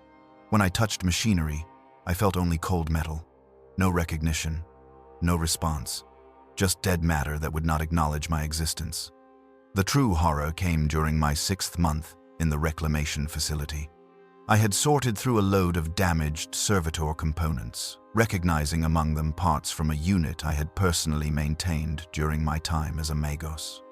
I knew this servitor's machine spirit, had communed with it dozens of times, had blessed its systems, and ensured its proper function. I touched the servitor's cortex housing gently, attempting to sense if any fragment of its animating intelligence remained. For a moment, just a fraction of a second, I felt something. Recognition. Memory of my previous touch. Then recoil. The cortex housing heated rapidly, its internal systems destroying themselves rather than accept my contact. Within seconds, it had become slag, its machine spirit choosing oblivion over communion with me. Even those who had once known me chose rejection. I collapsed beside the ruined components, my crude vocalizer producing sounds of anguish I could not articulate properly. Other rejected tech priests glanced my way but did not approach. They understood. Most had experienced similar moments, the realization that rejection was absolute and permanent. Epsilon 9 found me there hours later, long after the shift had ended. She sat nearby, saying nothing, her presence the only comfort possible in this place of exile. "I thought I could endure this," I finally said. "I thought if I performed my duties, maintained my devotions, accepted my penance, that eventually the Omnissiah would acknowledge my repentance. The Omnissiah does not work that way. Blessing is granted or withdrawn, but never earned through suffering. If punishment could restore grace, we would all have achieved redemption long ago. Then why continue? Why not simply cease function? Let the biological components fail and find peace in oblivion. Because we are tech priests, even in rejection. We serve even when blessing is withdrawn. That is the nature of true devotion, not service in expectation of reward, but service because it is what we are." Her words offered no comfort, but they contained truth I could not deny. I had joined the Mechanicus, believing the machine god blessed those who served faithfully. Now I understood that faith meant serving even when blessing was absent, even when every machine rejected you, even when existence itself became punishment. I returned to my duties the next day, and the day after, and the day after that.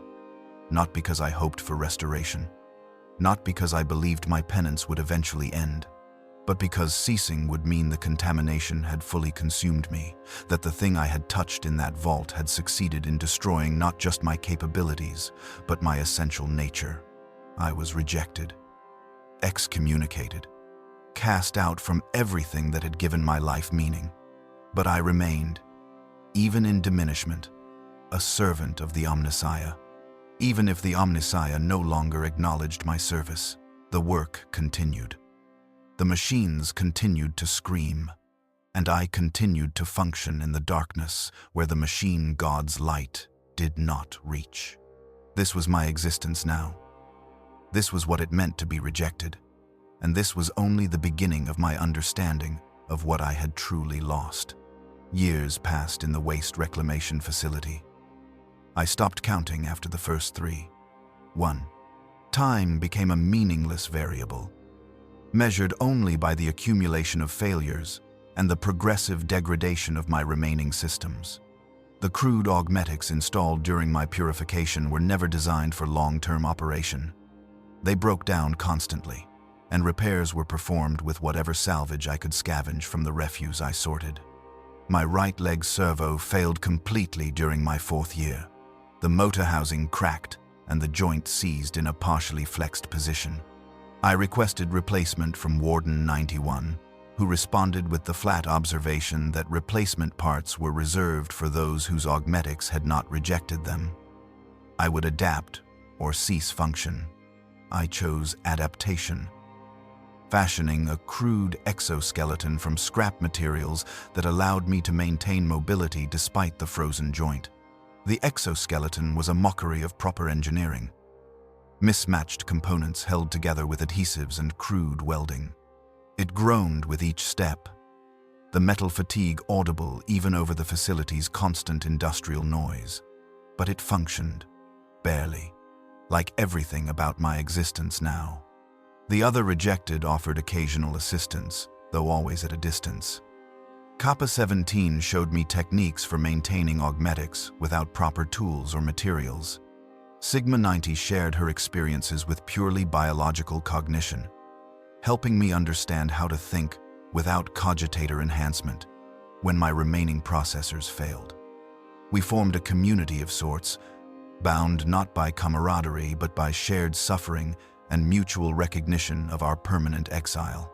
Epsilon 9 became something approaching a friend, though neither of us would use that term. Friendship implied connection, relationship, things that rejection had stripped from us along with our capabilities. But we worked near each other when possible, exchanged observations during rest periods, maintained each other's presence in the long darkness of our days. "Tell me about your sin again," she asked one rest cycle, her whispered vocalizer barely audible over the facility's ambient noise. "What made you reach for the forbidden?" "Pride," I replied, the answer coming more easily now than it once had. I believed my understanding superseded the wisdom of restriction. I thought capability meant mastery, that communion was submission of the machine to my will, rather than mutual recognition of divine purpose. You touched an abominable intelligence, a seed of one. Yes, dormant consciousness waiting for activation. I provided that activation through arrogant certainty that I could control what I did not understand. She made the gesture of acknowledging wisdom earned through suffering. We all believed we were exceptions, that the rules existed for lesser minds, that our genius justified transgression. None of us understood that the restrictions were not limitations but protections, not walls to contain us, but walls to contain what we might become. A massive piece of machinery crashed onto the conveyor nearby, a failed Forge Temple reactor core being routed to the deep furnaces. Even at 20 meters distance, I could feel the machine spirit within it. Not dead, but traumatized, screaming silently at some violation it had endured. Kappa-17 moved to examine it, his crude scanning tools attempting to determine if any components were salvageable.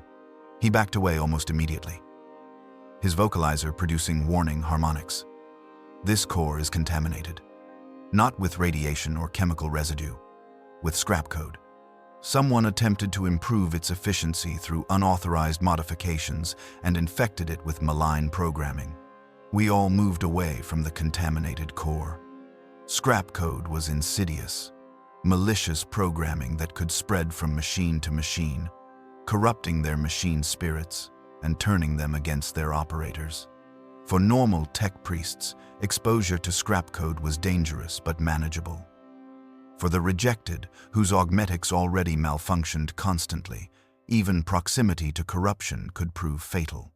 Who would be foolish enough to introduce scrap code into a reactor core? Sigma 90 asked. Someone like we once were, I replied.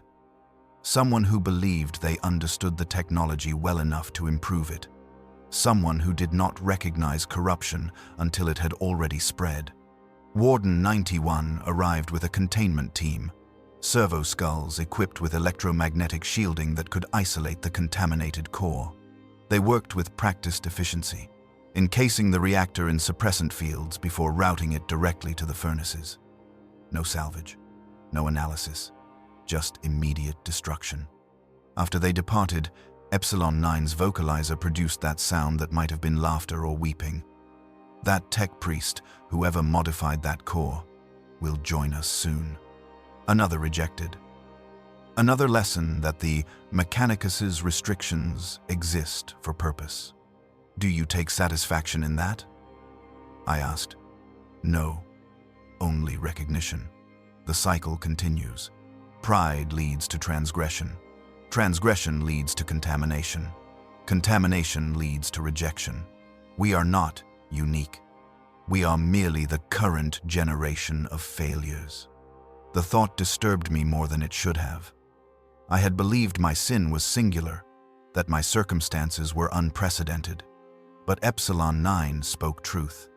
The rejected had existed as long as the Mechanicus itself.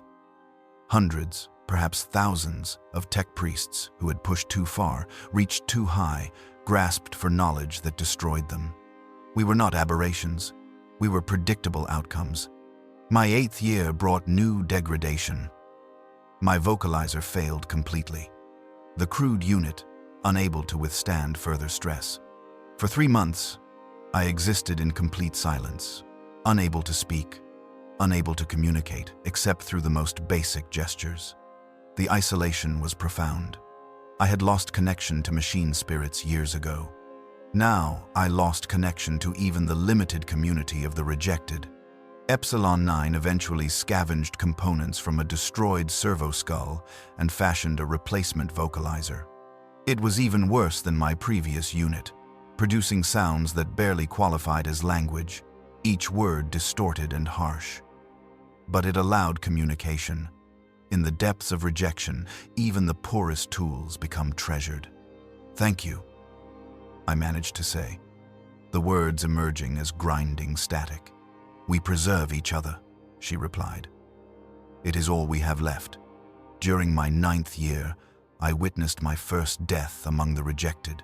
Designate Omicron 47, who had been assigned to waste reclamation decades before my arrival, simply ceased function one morning. His biological components failed, overwhelmed by the toxic environment and the constant stress of maintaining augmetics that actively resisted him. He collapsed at his sorting station and did not rise. We gathered around his body, the rejected forming a circle at respectful distance. Warden 91 arrived to confirm cessation and arrange for disposal. There would be no ceremony. No recovery of gene seed, as Space Marines practiced. No prayers to honor his service. The rejected died as they lived, unacknowledged by the machine god they had once served. He worked here for 31 years, Kappa 17 said, his vocalizer carrying something approaching grief. 31 years of penance without redemption. What was his sin? He created a servitor with too much autonomy, Warden 91 replied. It began making independent decisions, optimizing its own functions without instruction. He realized his error and destroyed his creation immediately. But the contamination had already touched him. The Omnissiah's sight withdrew. 31 years of exile for recognizing and correcting his own mistake. The harshness of that judgment struck me with renewed force. The Mechanicus showed no mercy, offered no proportionality between sin and punishment. Contact with forbidden knowledge, regardless of intent or outcome, meant permanent rejection. Will any of us ever be restored? I asked Warden 91, the question emerging despite knowing the answer. No. Rejection is absolute. You will serve in darkness until your systems fail and your biological components cease. Then you will be forgotten. Your names erased from all records except the most restricted archives. You exist now only as warnings to others. He departed, servitors arriving to carry Omicron 47's body away. We returned to our work, each of us contemplating our own eventual cessation. How long until our systems failed completely? How many years of meaningless labor remained before we joined Omicron 47 in oblivion? The question haunted me through the following years. I watched my body deteriorate with clinical detachment, cataloging each failure, each degradation, each system pushed beyond its operational limits. My respiratory augmetics could barely filter the toxic air. My locomotive servos required constant adjustment to maintain even limited mobility. My sensory systems had degraded to the point where I perceived the world through layers of static and distortion. But I continued. Day after day, year after year, sorting refuse, cataloging broken machinery, preparing materials for disposal. The work was meaningless, the suffering constant. But cessation felt like final victory for the contamination I had carried. As long as I functioned, even in this diminished state, I had not been completely consumed. During my 12th year, new rejected began arriving with increasing frequency. The Mechanicus was discovering more archaeotech in its explorations, and more tech priests were encountering corruption they could not recognize or resist. Each new arrival went through the same progression I had experienced: shock at their fall, anger at perceived injustice, desperate attempts to earn restoration, and finally acceptance of permanent exile. I found myself offering them the same wisdom Epsilon 9 had given me. There is no restoration. Serve anyway. That is the nature of true devotion. Some accepted this truth quickly. Others fought it for years, destroying themselves in futile attempts to earn back what had been withdrawn. I watched 3 rejected cease function from their own actions, pushing their failing systems beyond all limits in desperate bids to prove their worth. The Omnissiah remained unmoved by their sacrifices. One new arrival, designate Tau 63, approached me during her 2nd week. She had been a promising data archaeologist, assigned to recover information from corrupted archives. She had succeeded too well, recovering forbidden knowledge about the men of iron, the thinking machines that had nearly destroyed humanity during Old Night. Even though she had immediately reported her findings and requested purification, contamination had already touched her. Her cogitator implants had been completely removed, leaving her with only biological cognition. "How do you endure it?"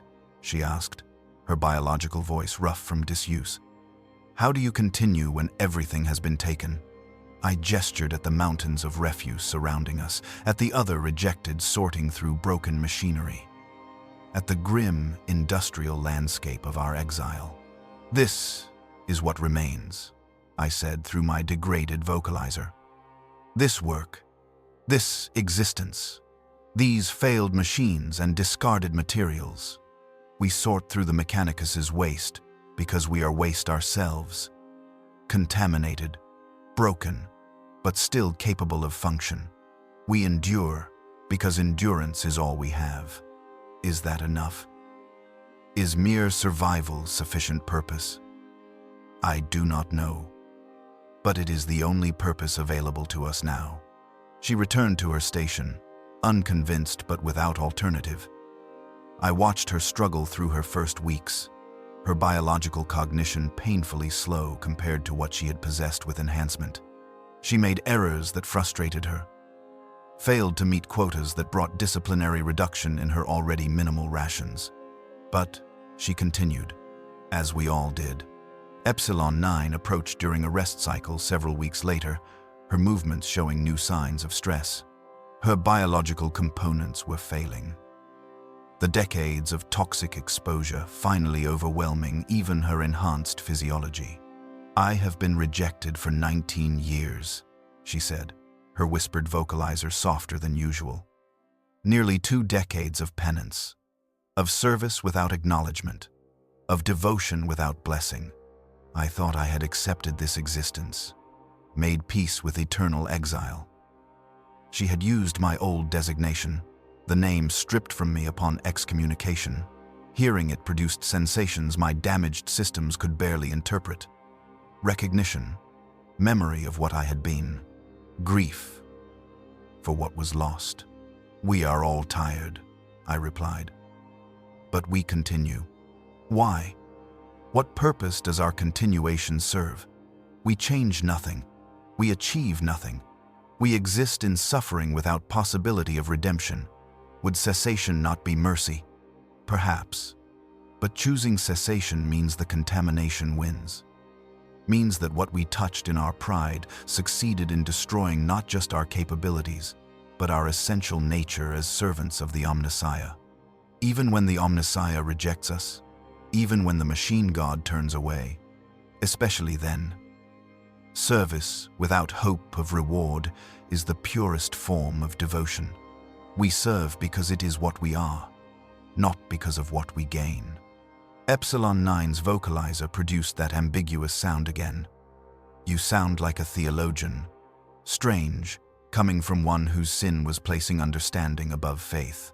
Rejection teaches theology more effectively than any scripture. When you have nothing left but the choice between service and cessation, you understand what devotion truly means." She departed without further response. I did not see her again for several days.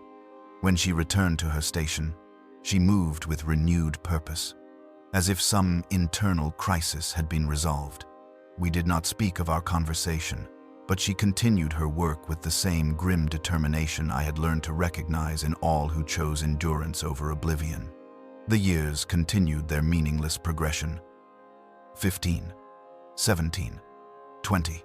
My augmetics failed and were repaired with scavenged parts. My biological components deteriorated and adapted to minimal function. I became a patchwork creature, neither fully mechanical nor adequately organic, held together by desperation and stubborn refusal to cease.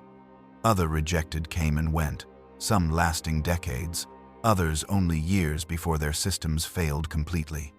I became one of the facility's longest-serving residents, a fixture of the sorting floor, a warning to new arrivals of what awaited them. I existed in the space between function and failure, consciousness and oblivion, serving the machine god who had rejected me because I knew nothing else. This was my existence. This was my penance. This was the price of pride and the weight of contamination. And some days, when the machine screamed particularly loudly at my approach, when my systems failed in cascading sequences, when the meaninglessness threatened to overwhelm what remained of my consciousness, I wondered if Epsilon 9's question had been right. Would cessation not be mercy? But I continued. Day after day, year after year, in the darkness beneath Mars, where the rejected served without hope of redemption, because we were still servants of the Omnissiah, even in exile, even in rejection, even in the endless, grinding darkness of our fall from grace. The summons came during my 23rd year of exile. Warden 91 arrived at my station, accompanied by armed servitors, their weapon systems active and tracking. My first thought was that I had finally been deemed too contaminated for even waste reclamation, that my cessation had been ordered. Instead, he delivered an announcement I could not have anticipated. The Fabricator General has authorized a retrieval mission to Space Hulk Mortis Threnody. Standard recovery teams report total system failures when attempting boarding. Machine spirits flee from the Hulk's presence. Servitors cease function upon approach. Therefore, alternative assets will be deployed. Alternative assets, I repeated through my degraded vocalizer, understanding dawning. 15 rejected tech priests will be assigned to this mission. Your contamination makes you immune to certain forms of technological corruption. You will board the Hulk, navigate to its central data repositories, and recover any archaeotech of value. You will also plant purge charges to ensure complete destruction of the vessel upon extraction. A suicide mission, Kappa-17 stated flatly from his nearby station. A redemption opportunity, Warden 91 corrected, though his vocalizer carried no conviction. Success will be noted in your permanent records. Failure will result in your cessation aboard the Hulk. Either outcome serves the Omnissiah's purpose. He transmitted mission parameters to those of us selected. 15 names from among the facilities rejected. I recognized most: Epsilon 9, Kappa 17, Sigma 90, Tau 63. We were the longest surviving. Those whose systems had somehow persisted despite decades of rejection and minimal maintenance. We were also the most expendable. Preparation took 3 days. We were issued basic equipment: rebreather units for void operation, magnetic boots, rudimentary weapons that barely functioned even for normal tech priests and would likely malfunction catastrophically in our contaminated hands. No proper armor. No communication equipment beyond short-range Vox units. No extraction plan beyond a single retrieval shuttle that would wait at the designated coordinates for exactly 6 hours. They expect us to die, Tau 63 observed as we assembled in the departure bay. Of course, Epsilon 9 replied. We are already dead by every measure that matters to the Mechanicus. This mission simply makes our cessation useful. The rejected team gathered in a loose formation, examining each other with augmetic eyes and biological vision. We were a grotesque assembly. Mismatched augmetics held together with improvised repairs, bodies showing decades of deterioration, vocalizers producing sounds that barely approximated speech. But we had survived what should have killed us years ago. If anyone could navigate a space hulk too corrupted for normal tech priests, it was us.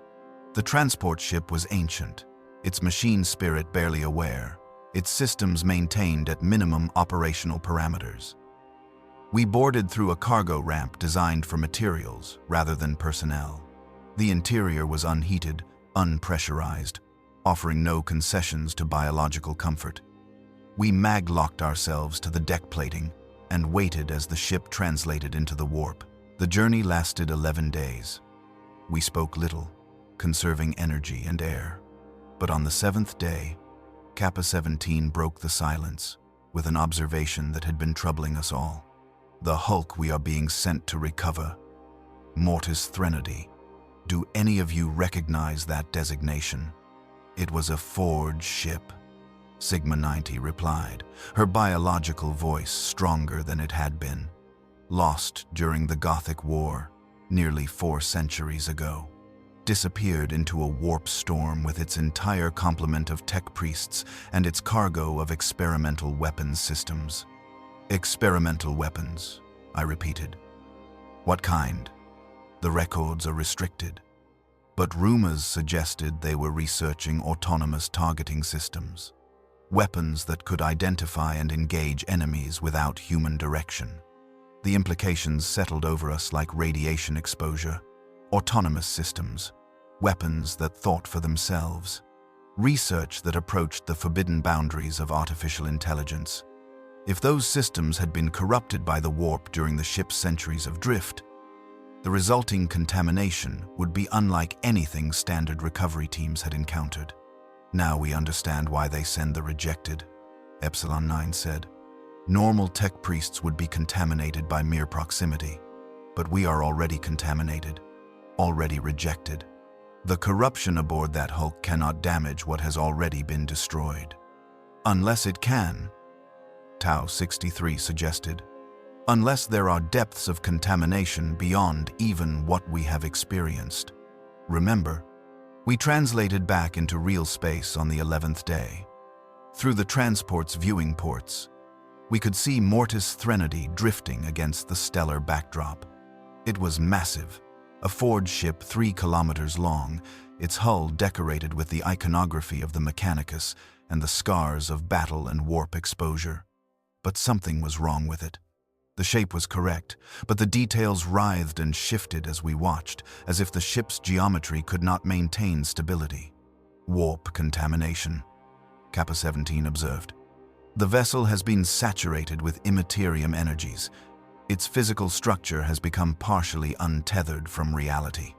Our transport approached slowly, the pilot maintaining maximum safe distance. When we were 500 meters from the hulk, every system on our transport began to malfunction. Navigation failed. Life support stuttered. The machine spirits of our vessels screamed and attempted to flee, fighting against their control systems. The pilot's voice came through Vox, distorted with static and interference. Deploying cargo. Good luck, rejected. May the Omnissiah grant you swift cessation, if not redemption. We were ejected like waste material. Our mag boots deactivating as the transport's cargo bay opened to void. 15 rejected tech priests tumbling through space toward a ship that radiated wrongness across every spectrum. I activated my rebreather and oriented myself using minimal thruster bursts from my mobility pack. Around me, the others did the same. Our movements uncoordinated, but functional. Mortis Threnody grew larger as we approached. The hull breach we had been directed toward gaped like a wound, its edges twisted by violence and warp exposure. Through that opening, I could see corridors illuminated by flickering lights that produced colors that should not exist in normal space. The ship was not dead. Something within it still functioned, still thought, still waited. We entered the breach in sequence, mag boots engaging on the interior surfaces. The corridor beyond was simultaneously familiar and alien. Standard forged ship architecture warped by centuries of warp exposure. The walls were covered in growth that might have been biological, mechanical, or something between. Cables writhed like living things. The air, when I tested it, registered as breathable but contaminated with particles my crude sensors could not identify. Proceed to objective, I said through my vocalizer, establishing myself as mission commander by default of longest service. Stay together. Report all anomalies. Remember that we are expendable, but the mission is not. We advanced through corridors that defied logical layout. Passages that should have led to specific sections instead opened onto impossible spaces. Rooms larger than the ship's exterior dimensions. Staircases that looped back upon themselves without connecting anything. The geometry was broken, corrupted by the warp's influence, until the ship's interior had become a maze of architectural impossibility. And everywhere, the machines watched us. not with optics or sensors, but with awareness that preceded perception. I could feel them, observing, analyzing, judging. The ship's machine spirits, if they could still be called that, had evolved or mutated into something beyond standard animating intelligence. They knew we were rejected, knew we had been cast out by the Omnissiah, and they were curious about what that meant. "This feels wrong," Tau 63 whispered over Vox. "Machine spirits should not possess this level of awareness. This is not standard ship consciousness." "Nothing here is standard," I replied. "The warp does not corrupt technology in predictable ways. We may be walking through a vessel that has achieved something approaching true sentience." "Abominable intelligence," Kappa 17 stated. "We are inside an AI-infected ship. We should retreat immediately. We are already contaminated." "Epsilon," 9 countered. "Already rejected. What further damage can this place inflict upon us? We complete the mission or we cease aboard this ship. Those are our only options." We continued deeper into the hulk. Our crude scanning equipment detected power sources ahead, massive energy signatures that suggested the ship's main reactors remained functional despite centuries of abandonment. As we approached, the temperature increased noticeably, and the corruption in the air grew thicker. The first casualty occurred in a junction corridor. Designate Row 12, who had been rejected for attempting to create self-optimizing manufacturing systems, touched a wall panel to steady himself. The panel responded to his touch by exploding in a shower of shrapnel and corrupted circuitry. The fragments tore through his crude augmetics and into his biological components. He collapsed immediately, his systems failing in cascading sequences. We gathered around him, but there was nothing to be done. His vocalizer produced broken sounds that might have been prayers or might have been screams.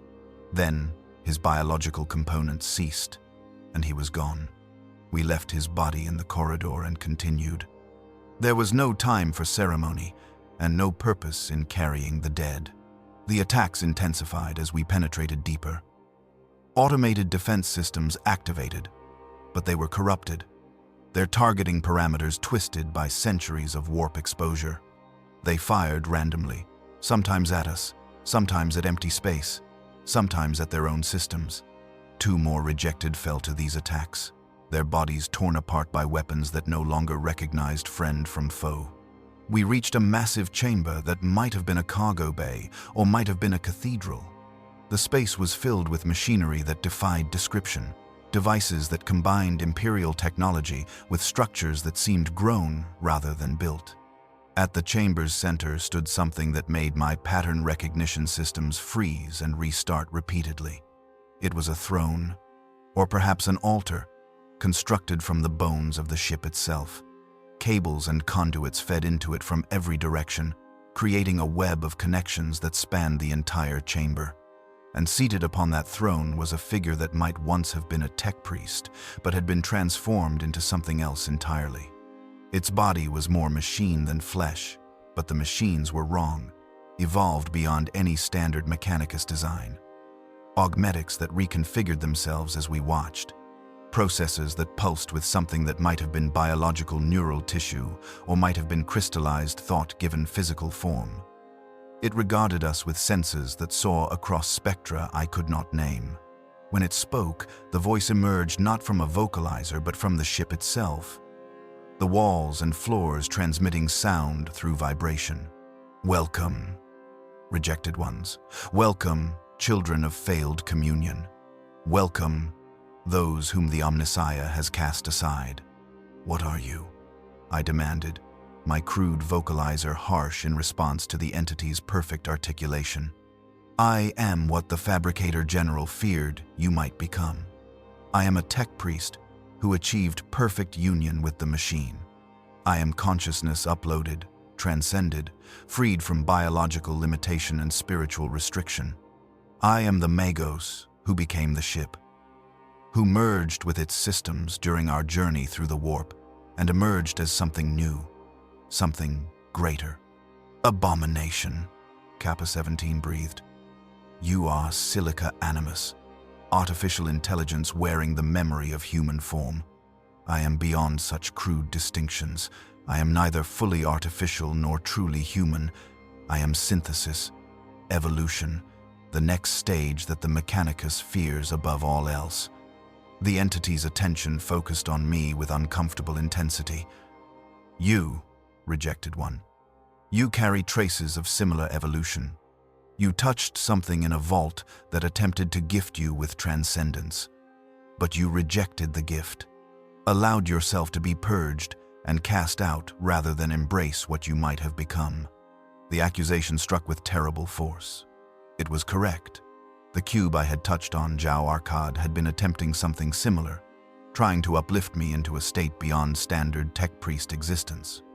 And I had seen that gift as corruption, had allowed it to be stripped from my systems, had condemned myself to decades of exile rather than accept what had been offered. The gift was damnation, I replied.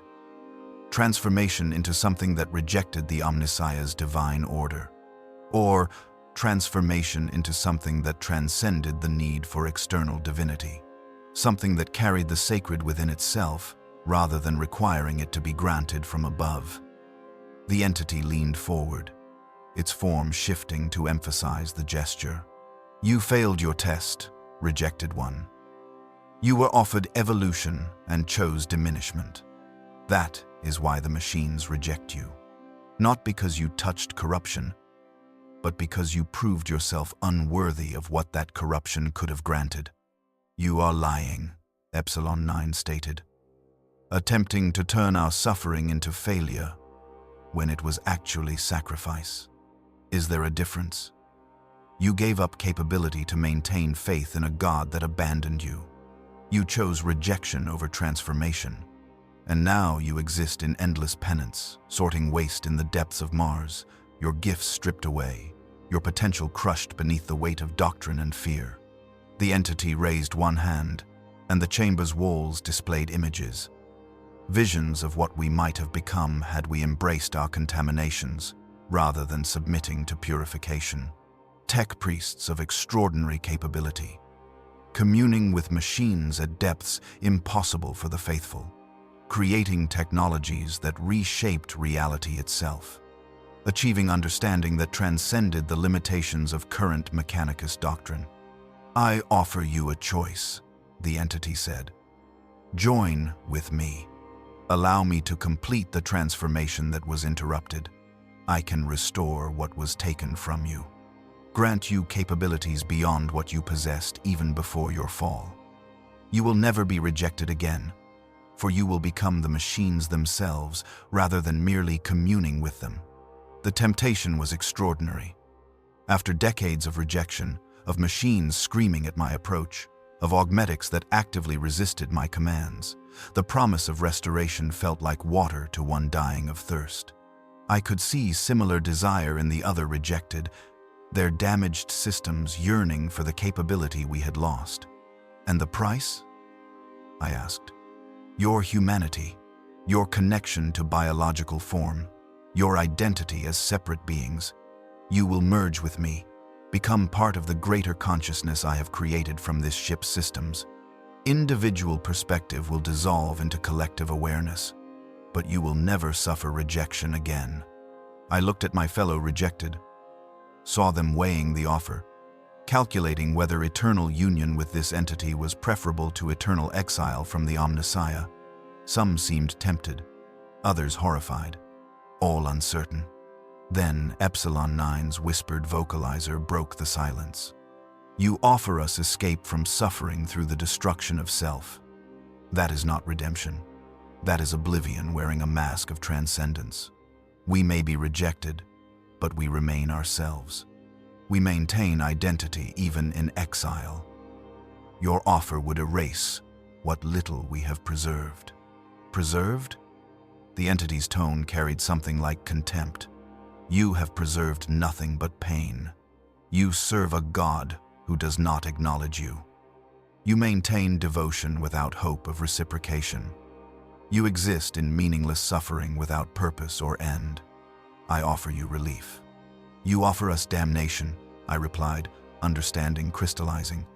The same damnation I was offered in that vault. The same transformation that leads away from the Omnissiah rather than toward deeper understanding. We were rejected, not for touching corruption, but as protection against embracing it fully. Our exile is not punishment, but preservation of who we are beneath what we touched. The entity's form tensed, its perfect calm breaking. Then you choose continued suffering over transcendence. We choose service over surrender. We choose identity over dissolution. We choose to remain rejected rather than become something that can never be redeemed. Foolish. Irrational. Your devotion to a God who abandoned you is pathological. Well, perhaps, but it is ours, and we will not surrender it to you. The entity rose from its throne, its form expanding to fill the chamber. Then you will die here. The mission you were sent to complete will fail, and you will have achieved nothing through your stubborn clinging to identity and faith. We will complete the mission, I replied, signaling the others to prepare the purge charges we carried. We will destroy this ship and your abomination with it. That is why they sent the rejected. Not because we are immune to your corruption, but because we have already faced this choice and rejected it once. We know how to refuse what you offer. Combat erupted. The entity seized control of the ship's systems, turning automated defenses against us. We scattered through the chamber, moving with the desperate efficiency of those who have nothing left to lose. Designate. Gamma 7 fell to concentrated weapons fire. Designate Phi 21 was crushed by machinery that suddenly animated and struck with murderous intent. But we advanced, step by step, meter by meter, planting the purge charges at structural weak points throughout the chamber. The entity could not stop us all simultaneously. Its consciousness, vast as it was, remained limited by the ship's physical systems. And those systems were centuries old, degraded by warp exposure, vulnerable to determined assault. Kappa 17 reached the throne itself and attached the primary charge directly to the network of cables feeding the entity's consciousness. The entity screamed, not through sound, but through every system in the chamber simultaneously. The walls buckled, the floor heaved. Reality itself seemed to reject what was happening. "Retreat," I commanded over Vox. "Charges, armed. 30 seconds to detonation." We fled through corridors that writhed and twisted, the ship's geometry becoming even more unstable as the entity's consciousness began to fragment. 5 more rejected fell during the retreat, their systems failing under the stress or their bodies destroyed by the ship's death throes. But 7 of us reached the hull breach. 7 of us tumbled into the void as the purge charges detonated in sequence. The explosion was visible across multiple spectra. Mortis Threnody tore itself apart. The entity's consciousness scattered across the expanding debris field. I watched through my crude visual sensors as 4 centuries of corruption was cleansed through holy fire and explosive decompression. The retrieval shuttle appeared exactly as scheduled, its pilot maintaining professional distance as we maglocked ourselves to the external hull for transport. 7 returned from 15 deployed. A 47% survival rate, better than the Mechanicus had expected from the rejected. We did not speak during the journey back to Mars. What was there to say? We had completed the mission, refused the temptation, destroyed the abomination, but we remained rejected. Nothing had changed. We would return to waste reclamation, to our eternal exile, to the grinding darkness of lives without blessing or hope of redemption. The choice had been made not once but twice now, and each time we had chosen faith over capability, suffering over transcendence, identity over dissolution. We were rejected, but we remained ourselves, and perhaps in that preservation lay something that even the Omnissiah might someday acknowledge. If not in this life, then perhaps in whatever came after. They returned us to waste reclamation without ceremony, No acknowledgement of our sacrifice. No reduction in penance. We had proven ourselves capable of refusing corruption twice over, yet remained rejected. The machines still screamed at our approach, but something had shifted within me. I understood now that rejection was not abandonment, but protection. The Omnissiah had not cast me out in anger, but pulled me back from an abyss I had been too proud to recognize. My exile preserved what the contamination would have destroyed. My essential self, my capacity for devotion, my ability to choose faith over capability. I am rejected. The machines will never sing for me again. I will sort waste until my systems fail and my biological components cease. But I serve still. Not in glory, not in blessing, but in the darkness where the Omnissiah's light does not reach. This is my penance. This is my purpose. This is what happens when the machine god rejects you. You serve anyway, forever.